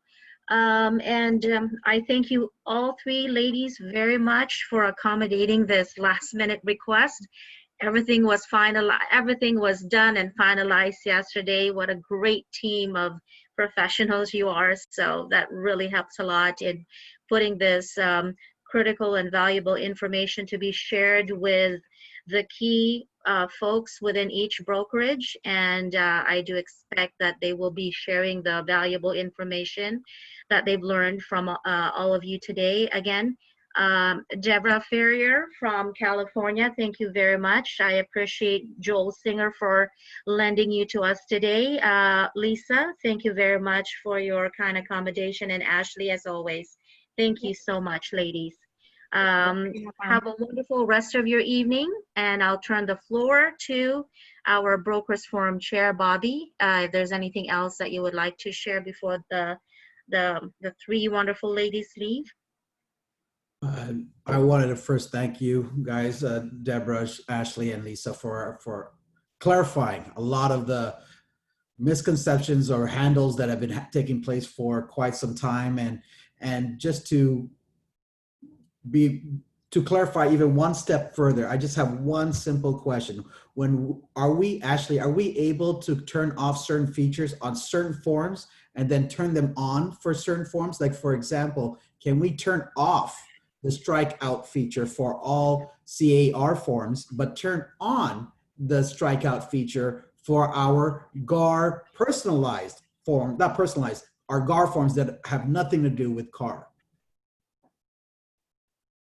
I don't think that's going to be the form specific. We can do it library specific. So I think that if there was a separation of maybe creating GWAM forms that are GWAM's not from California and having two libraries, then we'd be able to turn it off by that. So we just have to kind of split it up into two separate libraries. Okay, thank you. I just wanted to see how we could set this up so that Yep. we can stop, we can literally stop anybody from doing the wrong thing. We don't want all of our members to lose the usage of these forms, because that's our bread and butter. Without that, we have nothing. Right. So there was a chat that just came in that says we don't have access to CAR forms, which is absolutely correct. Unless you are a secondary member of the California Association, then you might have access to the CAR form. So when we're talking specifically, it is the Guam Association forms that were created and licensed by CAR. So that's really important to really remember and understand. If you decide at Guam. So today Strikeout is available. It is not allowed in California on the California Library. Today it is allowed, Strikeout is allowed on the Guam Library that is a subset of the California Association forms. That is in place today. It is not turned off. Okay, but are we able to continue utilizing the strikeout feature? Because it's a little bit confusing, because I heard there's a best practices that was done by California. Yes. But Debbie I was just, citing best practices that they do in California. But today in Guam, that strikeout feature is available. If you want it turned off on all forms, we can turn it off. Just let us We're know. not, CAR is not requiring that you turn off the strikeout feature on the forms that you've taken from CAR and changed. We're not doing that. We don't allow it in California for risk management reasons. But if you at Guam say, nope, we want it, we like it, we're used to it, and our agent's just gonna have to deal with it, then that's up to you, even if you're using the library that's based on ours, right? So I want to be clear. I'm not sure how many forms you have that are not based on our forms, but any forms that are based on our forms have, listen, we're happy to license. We want you to be able to use them, right? We spend a lot of time and attention putting these together. We'd love for you, if you want to use them, to use them. If you don't want to, you don't have to. But if you want to, and I'm assuming you do, then use them, right? There's a few restrictions on how you use them, but the strikeout feature is not the restriction. The restriction that's very important to us is changing the pre-printed form. You don't change the pre-printed form by a strikeout. It just strikes out a word. It's still there. It's just got a line through it. What we really control is where agents, ever so clever, and they are, where they take the form and they put it into a Adobe Writer and they say, well, I don't like that paragraph that way. I'm gonna write it the way I like it. And then it looks like the form, right? You wouldn't know that it looked different unless you read through every single line. And that's what that's what cannot happen. But if you guys want the strikeout feature, even though we don't recommend it for our forms, that's up to you as an association. all right, thank you for that clarification. That was really helpful. I think we're good. I thank you for the clarification. Thank you, ladies. You guys have a good evening, whichever state you're in. I'm really All Thank over. you for having us. I Well, thank must you very admit, much. And I'm a little envious that it's already Thursday for you because you're closer to the weekend than what we are. So, yeah. That's true. a weekend, it kind of looks like we're every day now. But honestly, if you have any other questions, please don't hesitate to get in touch with us. Happy to help you however we can. And if it wasn't quite clear, and sometimes your members will listen and then they'll come up with a question later on that they hadn't thought of, we're always available. So Peggy knows where to get us. Yep. Thank you very much, Deborah, Lisa, Thank and you. Ashley. Take care. Thank you. Bye-bye. Bye-bye. We can move on to our next speaker, Bobby. Thank you. Okay, thank you. Thank you very much. So our next speaker, who's been patiently waiting for quite some time, is also a fellow broker. He is the principal broker of the Real Estate Professionals, and he's also the Guam Real Estate Commission Chairman.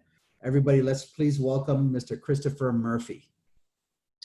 Thank you, sir. Appreciate it. And Hafa Day to everyone. Appreciate the opportunity to visit with you and give you some updates on the seller disclosure situation. I got to say that the last speakers were pretty informative, so I learned a lot from them, so that was good.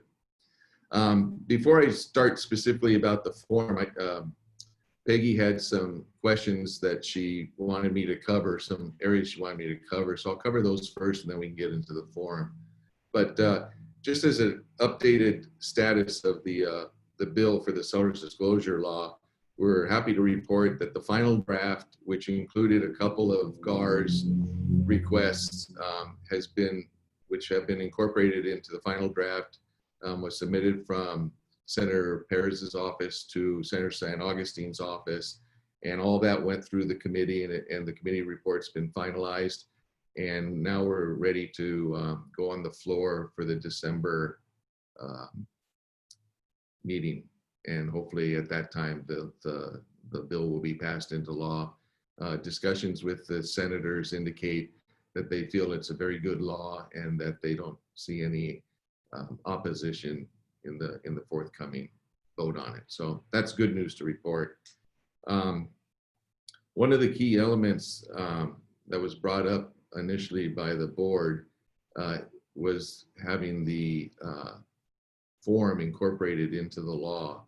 And I went back and spoke with the senator and found that it makes more sense to not incorporate it into law. The law already has a section in there that allows the Real Estate Commission to promulgate a form. And by doing this, what it does is it creates a living document so that, you know, anytime something new comes up in the real estate industry or some change on Guam, where we feel it's a material fact that potential buyers need to know, what this does now, it allows the commission to take those bits of information and modify and adjust the disclosure form without having to go through the legislation and that rigmarole. So what it does, it creates a living document that's easy to adapt and change to the current and future situations in real estate on the island. So that being said, they're moving forward, and hopefully in December we'll have a new law on the books. One of the questions that Peggy posed was, how will it be policed? And obviously it'll be a law, so DRT will be primarily responsible for the policing, but the Real Estate Commission will work with GAR to figure out, you know, what's the best way to monitor and implement the law and the forms. It may be where GAR might want to require that as part of the MLS listing process, so that, you know, encourages everyone to do the seller disclosure, have that filled out by the owner, you know, prior to putting the listing in place, and that way no one has to worry about anything. But that would be something that GAR board has to discuss and see if that makes sense for everyone. But the other thing along the lines with respect to DRT, you know, it is a law. So if there are people that violate it, you know, especially if the realtors are involved or a licensee is involved with not complying with the law, then, you know, DRT is going to take that as a serious offense, and, you know, licensees may be subject to losing their license over it. So it'll be something that people just have to make sure that they comply with, and you know, make sure it's done properly. The last question that Peggy asked me to talk about was how, especially new brokers and agents, how will they use this document to the best of what it's intended for? And my feeling is the first and foremost reason you want this is risk management. Just like they were talking about risk management in the previous ladies, we all want to make sure that our livelihoods are protected. And this is a key instrument that helps us ensure that our livelihoods are protected. But more than that, I see seller disclosure agreements as forms of marketing tools. Because when you go talk to your owner, you go through this whole list of information about the property, and you walk away understanding exactly what the property is all about that you're listing for sale. And it, you know, it allows you not to have to go back every time a potential buyer or agent calls you and says, you know, is it septic, or whatever question they have. You have that seller disclosure in front of you, and you know how to answer that question immediately. So it reduces times, it creates more professionalism, and it reduces risk. So all in all, I think it's a tool that once owners are educated about its importance, then I think it'll be a viable tool for the selling process, you know, for all realtors. That being said, I think Peggy, do you have the form? Yes, we'll be ready to share that in a few seconds.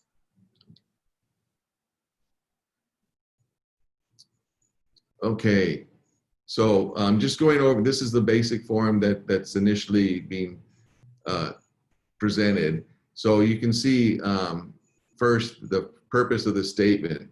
And basically the statement is, the purpose of this form is to disclose any material conditions that relate to the property that are known to the owner of the property.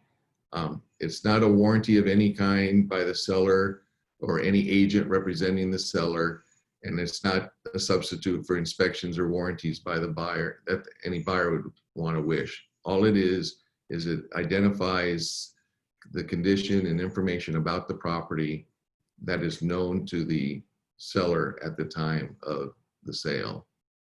And basically the next section, instructions to the seller, basically it just says you answer all the questions.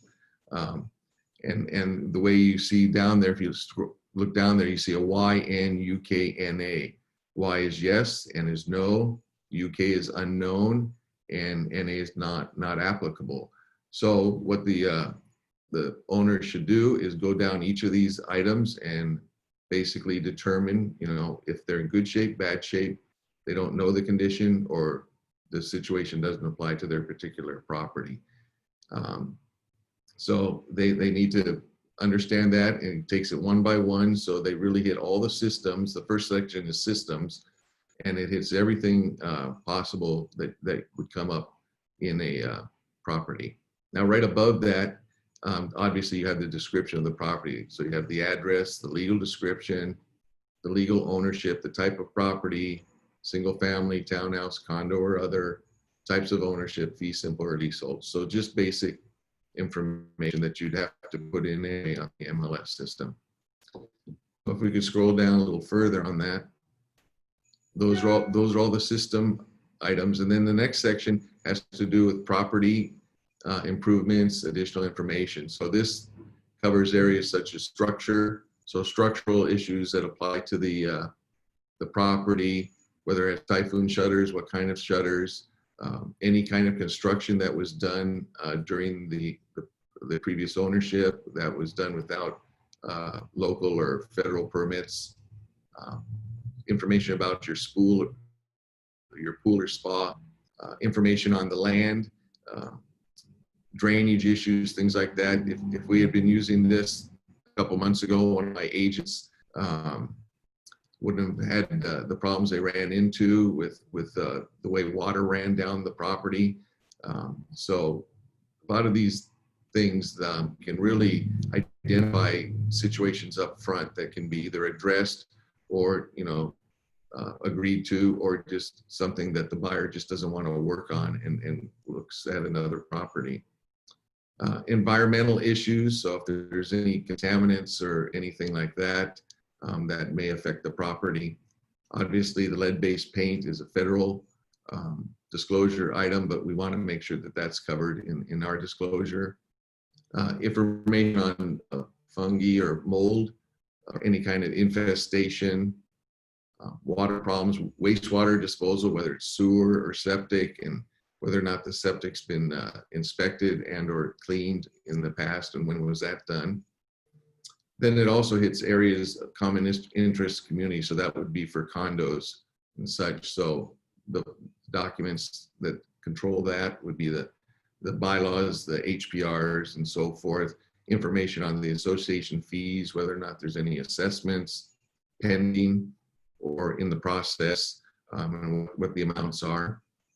If we can scroll down a little further on that, please. Yeah, then any litigation that the condominium may be entertaining, what the common area fees are, and then any legal issues that may involve judgments or tax liens that the owner is aware of.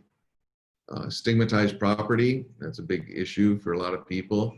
So, whether there's sex offenders nearby, hauntings, paranormal activity, drug activity, murder, suicide, so forth.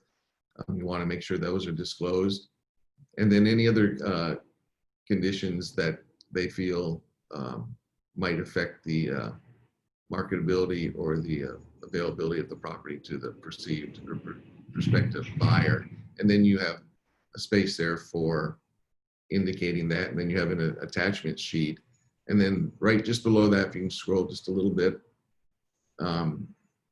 what it does is it indicates that the seller signs and dates this disclosure, and that these are true and honest answers. And they also warrant that in the event anything new pops up after the offer has been accepted to the day of closing, that they're honor bound to provide that updated information. And then it also indicates that this has nothing to do with the seller's ability to get third-party professionals and home inspections and so forth to make their decisions in purchasing the property. So this is kind of the form in a nutshell. It was taken from the old GAR form. It was taken from some forms in California. So we tried to, in Hawaii, so we tried to add all the items that we felt would be appropriate to the home sale process on Guam. And like I said, the way the law is structured, that if we feel that there's something that needs to be amended or included or deleted based on what's going on our island, then we can do that very quickly and efficiently through the commission, and we don't have to wait for the senators and legislators to approve a minor change in a form. So that's kind of where we stand right now. I'd be happy to answer any questions if anyone has any.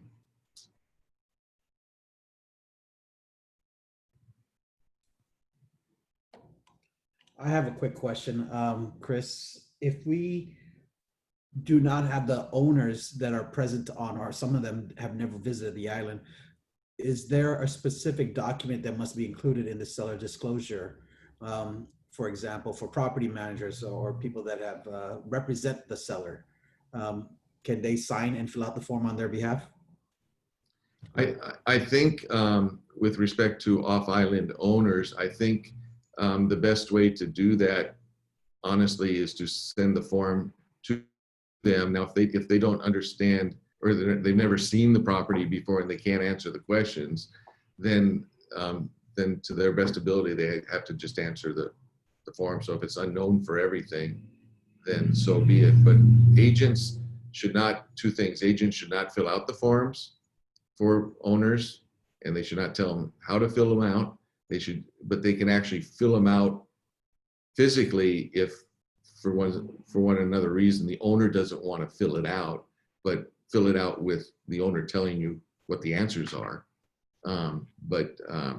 I would just send it off to them and have them answer it and sign it and then send it back to you. Okay. Because the agent shouldn't, I mean, they're not the owner, so you're taking a lot of risk by filling it out yourself, which defeats the whole purpose of the seller disclosure. Okay. Currently, I'm not seeing any other questions online. If anybody has any questions, if they could quickly type it in. Other than that, Chris, when can we expect, if it does pass in December, when can we expect this seller disclosure to be enforced? Is it immediately? Is it by a certain time? I think speaking with people at Rev and Tax and everything, they'd like to, if we can get it done in December, then they'd like to start it in January. Okay.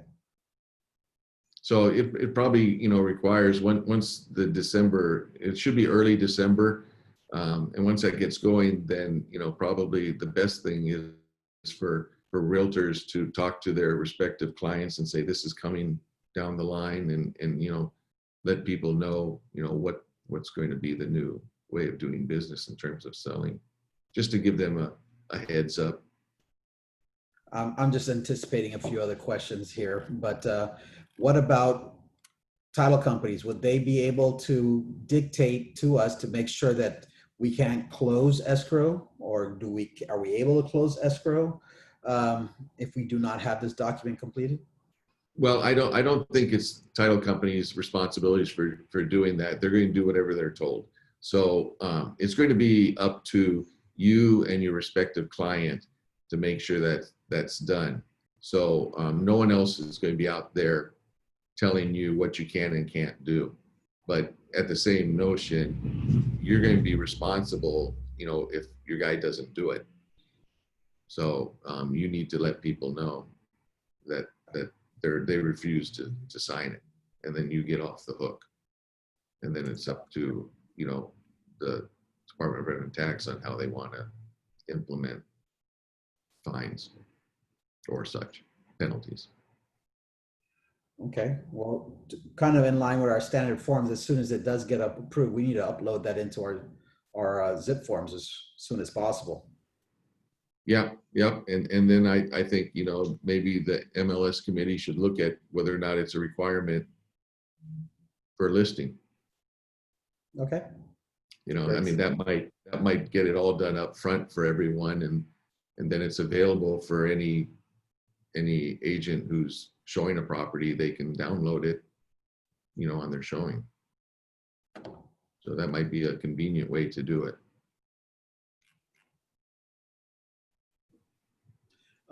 We have a question that came up. Are we already allowed to use these forms? Are these forms readily available right now? They're not readily available right now.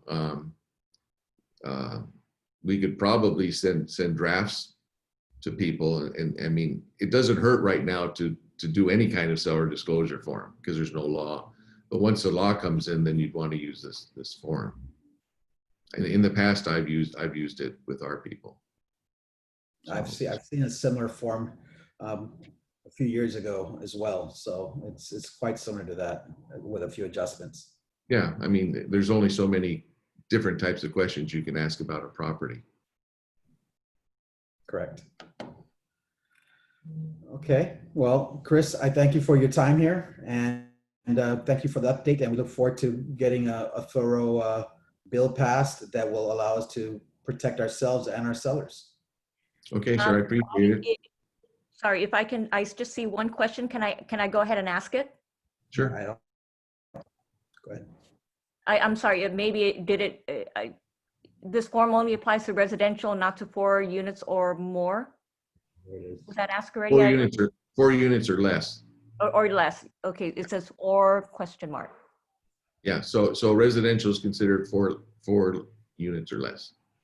It's only residential.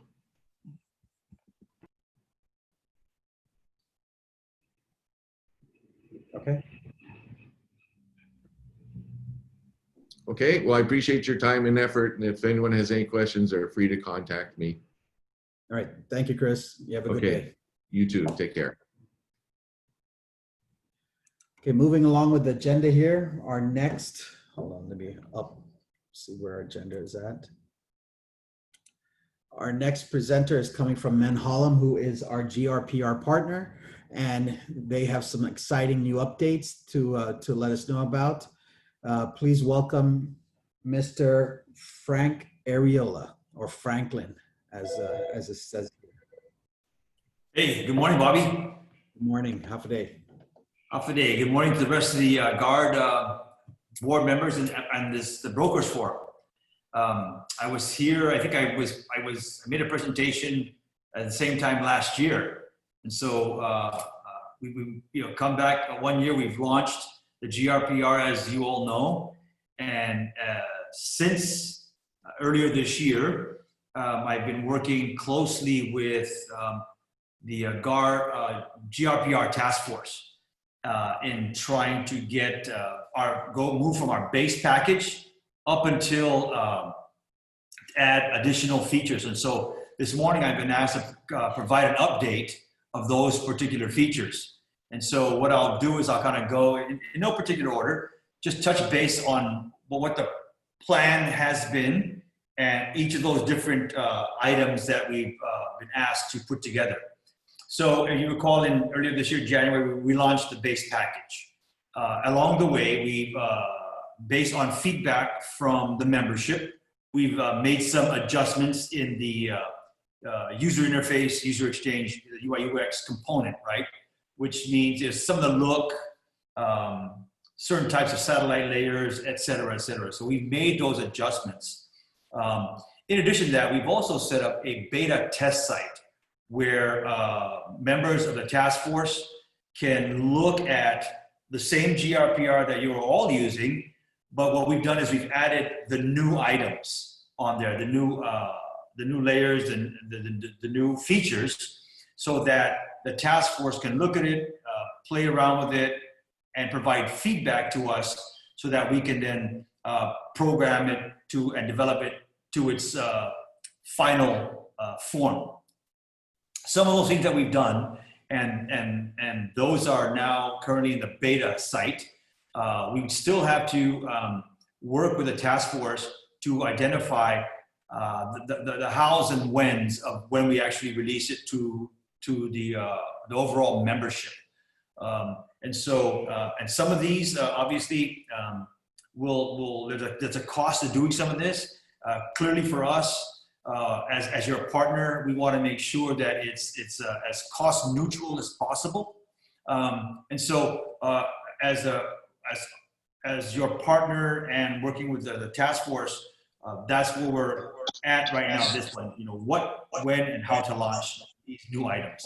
Some will be free of charge. We've already committed to the task force that will add some really neat layers to it, and that'll be no cost to the membership. So, so let's go through some of the things there. Within the mobile application, I'll talk about the mobile application first. The mobile app, there were some things that were missing that we've have since corrected. We've added zoning, the zoning layer to the mobile application, number one. Number two, we're looking at opening up with a satellite layer as a default setting for the mobile application. There are some challenges to that only because when you add those extra layers, you know, there's a cost for the AWS usage and those kinds of things. So we're very sensitive to that, number one. Number two, relative now to the browser-based app. And the only difference between the two really is just the amount of information that you can see on the mobile application. So we've added also on the browser-based app, your computer, your desktop app, we've added and updated a legend. We've also, the legend, we've made some adjustments so that it's a lot clearer as to what each of those colored items are within the legend. That's number one. Number two, on the condos, we've already developed a box where when you click on a identified condo property, a box will appear. And that, or more like actually, like a spreadsheet will appear of all the different units within that particular condominium property. So it's a lot less clunky than what we designed into it previously. On that, then we've also included, or we've beefed up a little bit more what we refer to internally as the advanced search tool. Now, if you notice, when you go to the GRPR on your upper right side, there's the bar there that shows, you know, the search, where you type in the address, the location, the landmark, right? That's just what we call our basic search tool. We've added and improved on an advanced search tool whereby you could input variables of your search.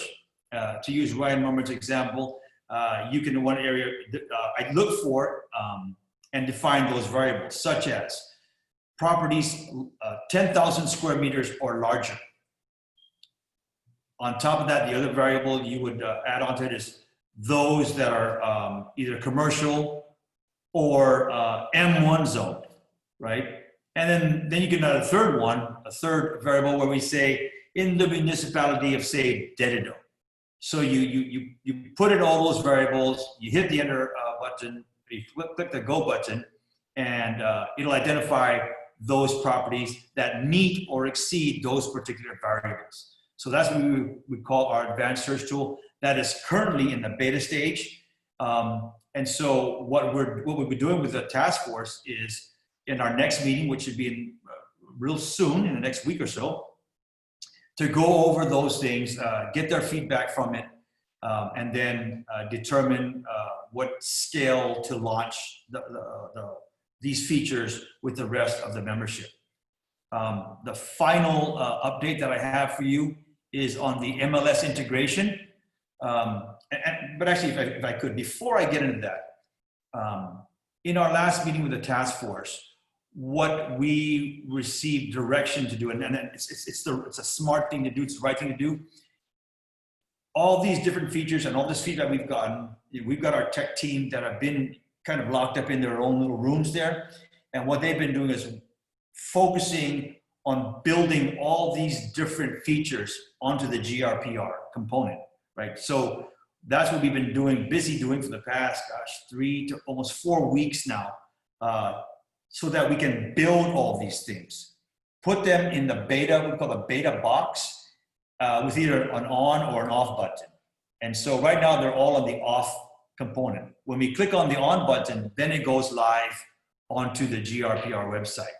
But before we do that, Peggy's always very careful and always diligent to ensure that we provide training to all the members. And I can assure you that whether it's myself or Ryan Mummert, we will provide, Shante included, we will provide the necessary training for each of those features as we launch them. So then again, going back to the MLS component, our team is busy. We've gotten some, I think, just some sample type records of the MLS, just so we have all the various record fields, right? And so now our guys are in the process of taking those fields of records, laying it on top of the base GRPR package. And so in a nutshell, that's where we're at today. We're really excited and looking forward to working with the task force to A, get the green light to say, okay, this is exactly the way we want it to look. But just as importantly, B, to identify ways in which to work with the membership to position ourselves as your partners to identify the cost recovery component, and even at that point, a revenue a revenue model so that it can benefit all of us, particularly the GAR, of course. So we're very excited about that, and we can't wait to work with the rest of the task force to get this done. That will conclude my quick presentation of the items and the updates. I'm open to any questions that you may have.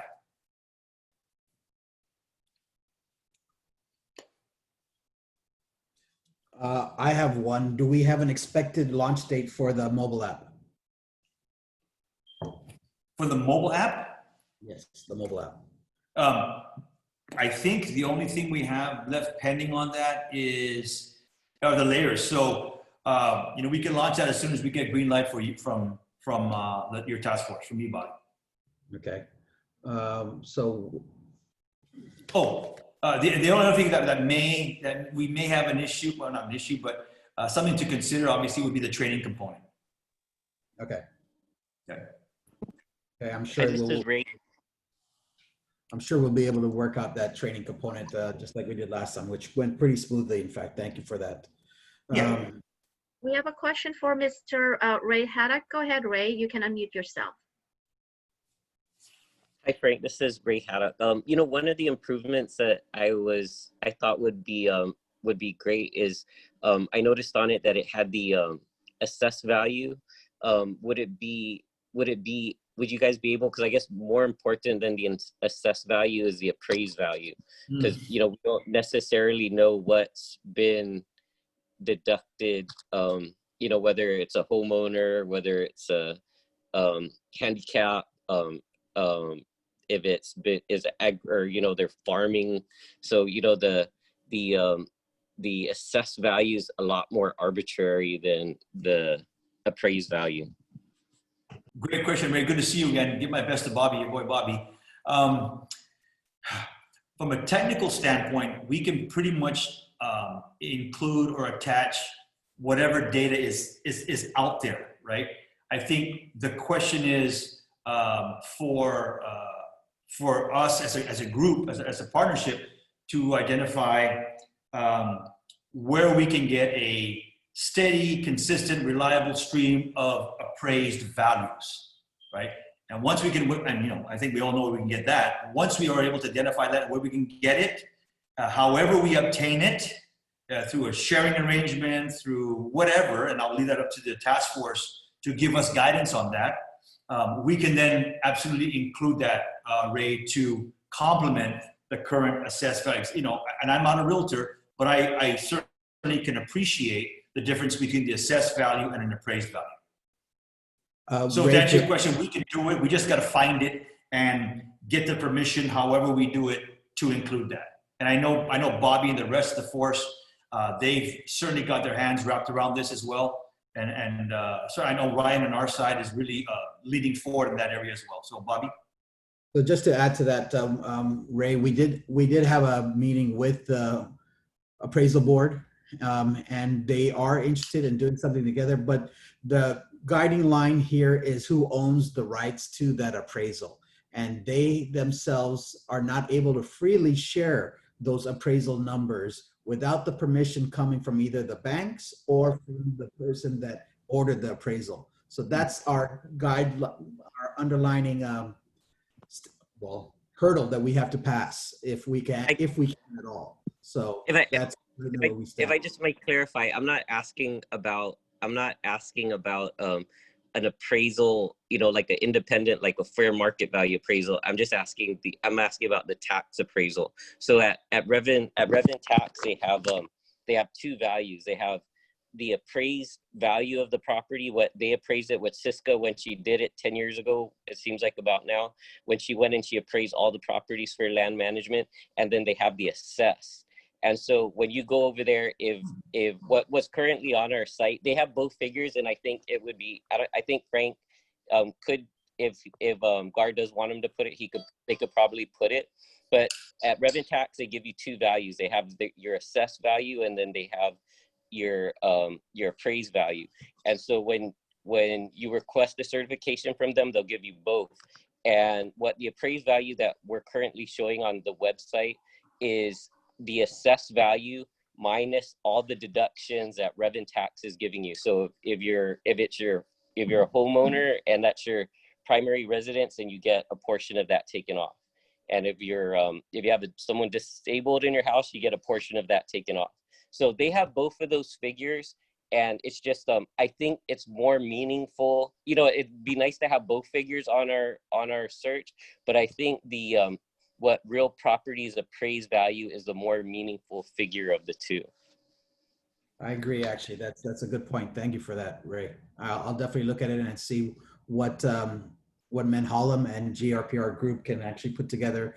If the information is there, why not be able to utilize it? I agree. You know, Ray, yeah, thanks for making that point, Ray. Frankly, I wasn't aware of that, but we'll definitely dig a little. We'll take a deeper dive into that and see what we can come up with. Thank you for that, Ray. You're welcome. Thanks for the software. It really helps a lot. Good. I'm glad it helps. Hopefully you can push more product, right? Sell more, all that good stuff. There are other questions here in the chat. So it says here, are flood zones and utility lines going to be included in the updates? Frank? Okay, so some data, I refer to those as data layers, okay? Some data layers are more easily accessible than others. Tony Polino suggested we put the opportunity zone. We've included that. I think our next step is to put a topographical map on the data layer, so that's gonna be included soon. You talked about the flood zone. You know, I have to get back to you on the flood zone question. I know it's out there. I just don't know to what extent we can grab that. I know we can. So let me note that down here, okay? And I'll make sure that before we get to our next task force meeting, I will have that an answer to that regard. I know it was asked on a number of occasions. What was the other one? It was flood zone, and there was one more? Utility. Oh, yeah, the utilities. Yeah, we want to include that, obviously, the power, and certainly what I'm hearing recurringly is the water, especially the water ones, right? And so that's going to take an effort, as you know, from a task force position to engage both the power company and the water company to determine that sort of the kind of access to those kinds of tools. I know that Ryan and our team has reached out to the utilities to set meetings to see how we can kind of talk through this to get that kind of information. Okay. Anthony had just posted that the flood zone is active on our desktop. So flood zones are available on as one of the layers. But yeah, but not on the mobile app though, right? Not on the mobile yet, no.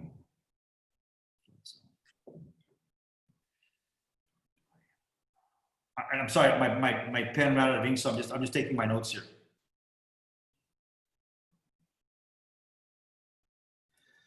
So we have another question here. The question begs when the government will have real-time update property sale information so that appraisals can be calculated in real time.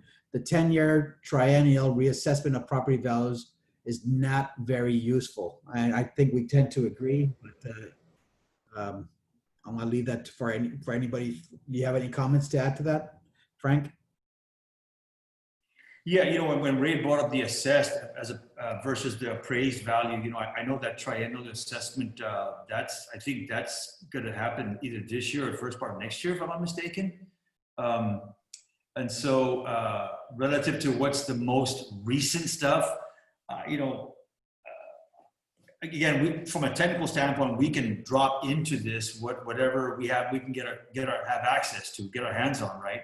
And so if on the appraisal side, if there are things like, as an example, the MLS, right, your comps that are out there, we can get access to that. We can also layer that on top, so that can potentially address that gap in terms of the time frame of when we receive timely appraisals, right? So if we can get that information, you know, certainly, you know, we can include that. And I know our tech guys, like I said, they've got this sample data, right? And so they're working to include that sample data into the layers of our particular the GRPR. Okay. I kind of missed this one earlier. It's asked by panelist Jody Duenas. How can we report the incorrect street names and some are just misspelled? That's a great question. So we have this box. It's called a data collector box, and what we're doing with that is we're going to rename it to, and I think Bobby, this is the one that you came up with, add a missing place, which I think is consistent with the Google Maps with their particular feature, and that's the one way that we think is the best way to do it, so that when you see it, you want to make an adjustment, you go into that data box and you provide the information, and then it comes to us, and we would vet it out, verify it, and then have it updated. So that's the data collector box. Okay, perfect. Thank you so much for that. I'm going to ask one last question here, and that is in respect to when are we to expect updates, which, if I'm not mistaken here, Frank, we have it kind of indicated in our agreement with Manhattan that we are to expect some certain updates, like for new closings or for certain data as far as to be updated into the site. I know COVID took a toll on being able to do this on a timely manner. So when can we expect the next round of updates to happen? When it comes to the updates, we've been working on internally we call it a records database, and those sorts of things are being worked on through some of the title companies, right? They're providing their updated information. And so once we get that locked and loaded, once we get things set up correctly, and so that it's, I wouldn't say bulletproof, but that it's set up in a situation where it's in a format that works with the GRPR, then we would update that. We would have that particular records database update whatever's on the GRPR. And so your question is when. I would, if you don't mind, for that one, we're on it. I can tell you this, we're on it. We've been working on that database now for almost a couple months now to make sure we get that point. And so I know that Ryan and his team are also populating with information so that once we get that thing squared away, then we can put it right on top of the GRPR. And obviously, it's a lot more difficult to get, you know, there's bulletproof information before we go live on that. Okay, just so it doesn't become too daunting of a task, perhaps a suggestion could be that as they're updated, like maybe once a month, we can have the updates that have been created thus far be uploaded into the system, instead of doing it all in one big shot. You know what I mean? Okay, good point. And I think that's really the plan. We just got to make sure that as we're feeding this monster from different angles, we want to make sure that as it's being fed into our records database, that it can easily flow into the GRPR. Okay. And just to remind everybody, part of the intention here is to eventually have our GRPR and our MLS kind of coincide. I know that there's been talk about an application program interface, an API for the system that they can be integrated, and also that Flex MLS is also going through some certain upgrades as well. So hopefully we can connect Menholem Group and our MLS group together so that this kind of happens simultaneously, and that particular portion of our GRPR crossing with MLS goes as smoothly as possible. Okay, I just wanted to point that out. Thank you. If there are no other questions here for Frank, I am going to open the floor. Thank you, Frank, first of all. Thank you for your partnership, and it's a delight to have something on the horizon that, not on the horizon, it's already past the horizon now. We are utilizing it. I'm utilizing it as many ways as possible. If you are having troubles getting you onto the system, which I see a comment here or there, I would suggest you either give our office, GAR office, a call so they can help guide you through the steps needed to get on there. It's a fairly simple process, and I, for one, have not had any troubles getting onto the system. It's just a matter of being able to do some simple math. Okay. Yeah. On that note, Bobby, just before I release, I leave.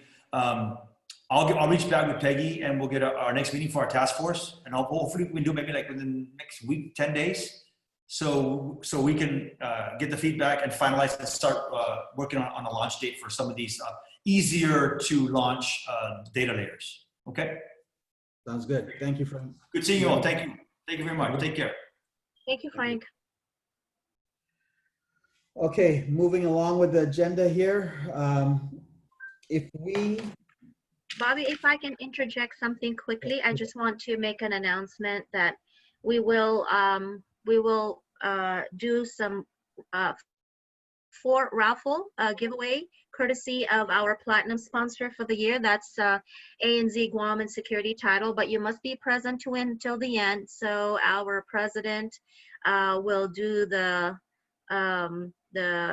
announcement of the 4 lucky winners. Okay, so just stay tuned. Thank you, Bobby. Okay. I wanted to open the floor up. There's only one real way to open the floor up here, is basically if you can have your question put onto the chat real quick. We don't have that much time before noon, or actually it's past noon. So if anybody has any questions, they could put it on the chat real quick. If not, I'm gonna ask Sean to give it a second or two here before he conveys any last words to convey to the audience.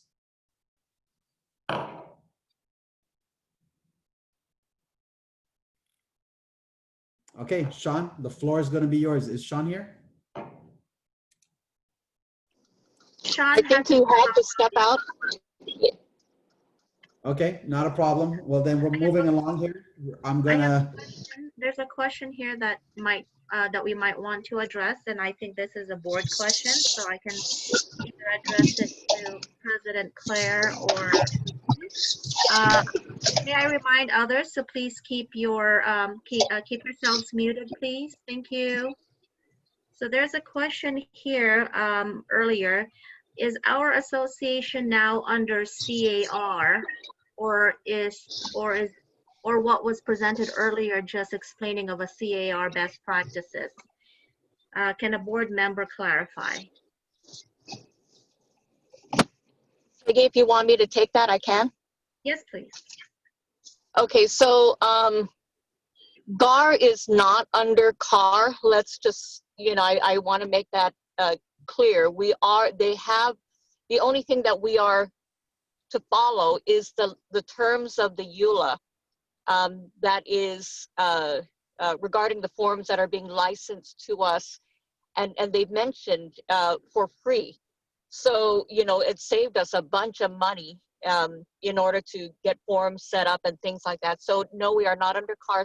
Short answer is we are not under CAR, but we must follow the terms of the EULA if we want to continue using the zip forms free of charge.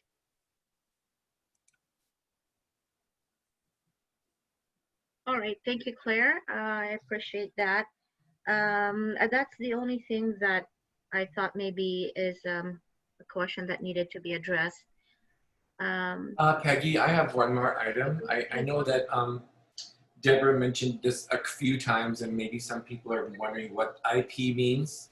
It's not Internet Protocol, it's intellectual property. So that's what she meant by that. I don't know if she ever explained that when she was going through and kept mentioning Property. that is California's IP throughout her presentation. And so I wanted to, maybe we should just make that clear also. And maybe some people might not know what a EULA is. It's not the thing in the back of your throat. It's a user license agreement. So, or maybe it means something else, but that's what I understand it means. So thank you very much. Have a happy day, and thanks everybody for a wonderful presentation. Thank you, Anthony. Peggy, is there anything else? Otherwise, I'm going to go on to my closing remarks. Nobody wants to bring up any particular topic to address the group.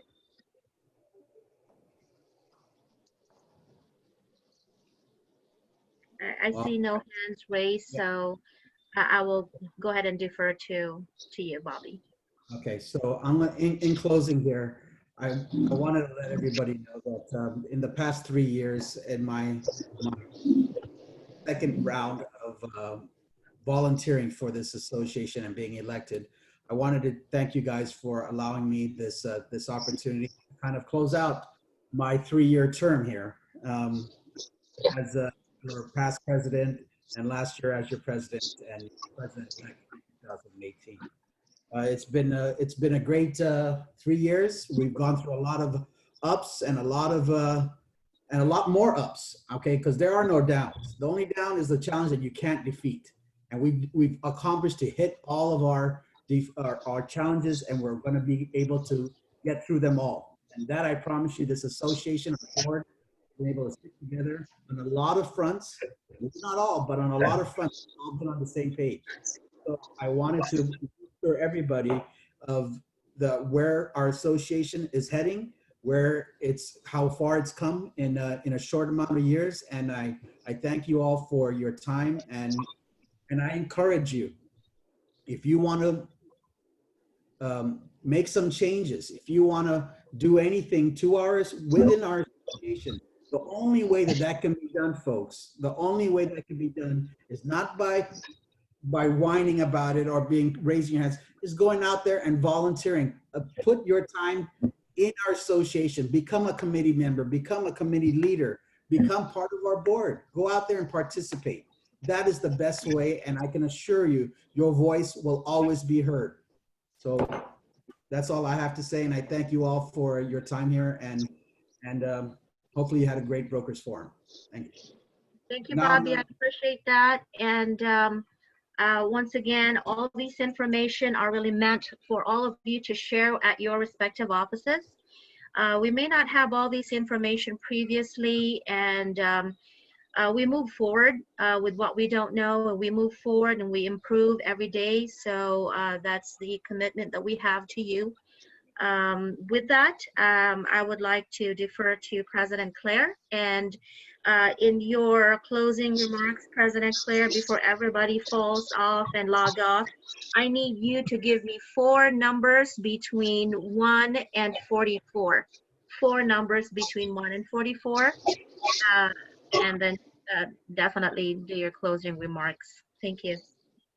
I will make it easy, Peggy. 10, 20, 30, and 40. How's that? 10, 20, 30, and 40. So my staff should have that noted. 10, 20, 30, and 40. Thank you. Okay, so wonderful words, wise words from both past President Bobby and Peggy. And this has been a good forum, a very good forum. I mean, there was a lot of information to take away. One of the goals, especially for this year, and COVID has certainly thrown a monkey wrench into a lot of things, but one of the goals was to never stop moving forward as far as making our association better and making our association functional and efficient. And you know, we're getting there. There's a lot of things that we have done this year that have improved, I'd like to think, improved our services, improved communications, and improved just the association overall. Our work is far from done. There's still a lot of things in the pipeline that we probably won't see this year, but it will definitely go into next year. And you know, the board has always been hard at work. Your committees have been hard at work. And as Bobby said, you know, I mean, we're always looking for volunteers because the association is as good as its members. And we've got a bunch of good members. I think that, you know, it's the exchange of ideas, the exchange of questions and concerns only makes us better. So I urge you and I encourage you to stay involved, volunteer, run for the board, and just get to know the inner workings of the association. And I think you'd be pleasantly surprised as to all that is being done for the members as a whole. So with that, once again, thank you for the hard work that Bobby has done, and Peggy, and the board, the committees, and everybody who has put in effort this year, and just even calling us and texting us and all of that. You know, we will always make sure that the members have a voice, whether it's a comment, concern, complaint, or even, you know, words of encouragement. Everything is welcome. So with that, I will turn it back over to you, Peggy. Thank you, President Claire. We're going to take a photo. So if all of you could kindly launch your beautiful faces in your video, however you want to put on your video, a photo of someone else or whoever, but launch it so that way we can take nice group photos. And while you are doing that, thank you. Look at those wonderful, beautiful faces of the Guam Association of Realtors, huh?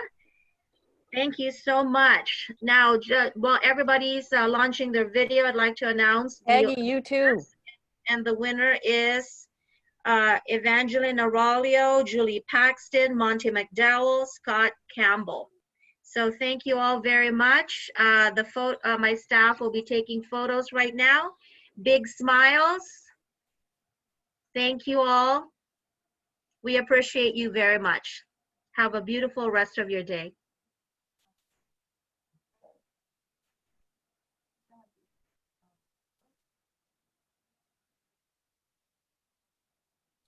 Adios, everybody. Thank you, Bobby. Thank you. We'll chat soon. Back to work.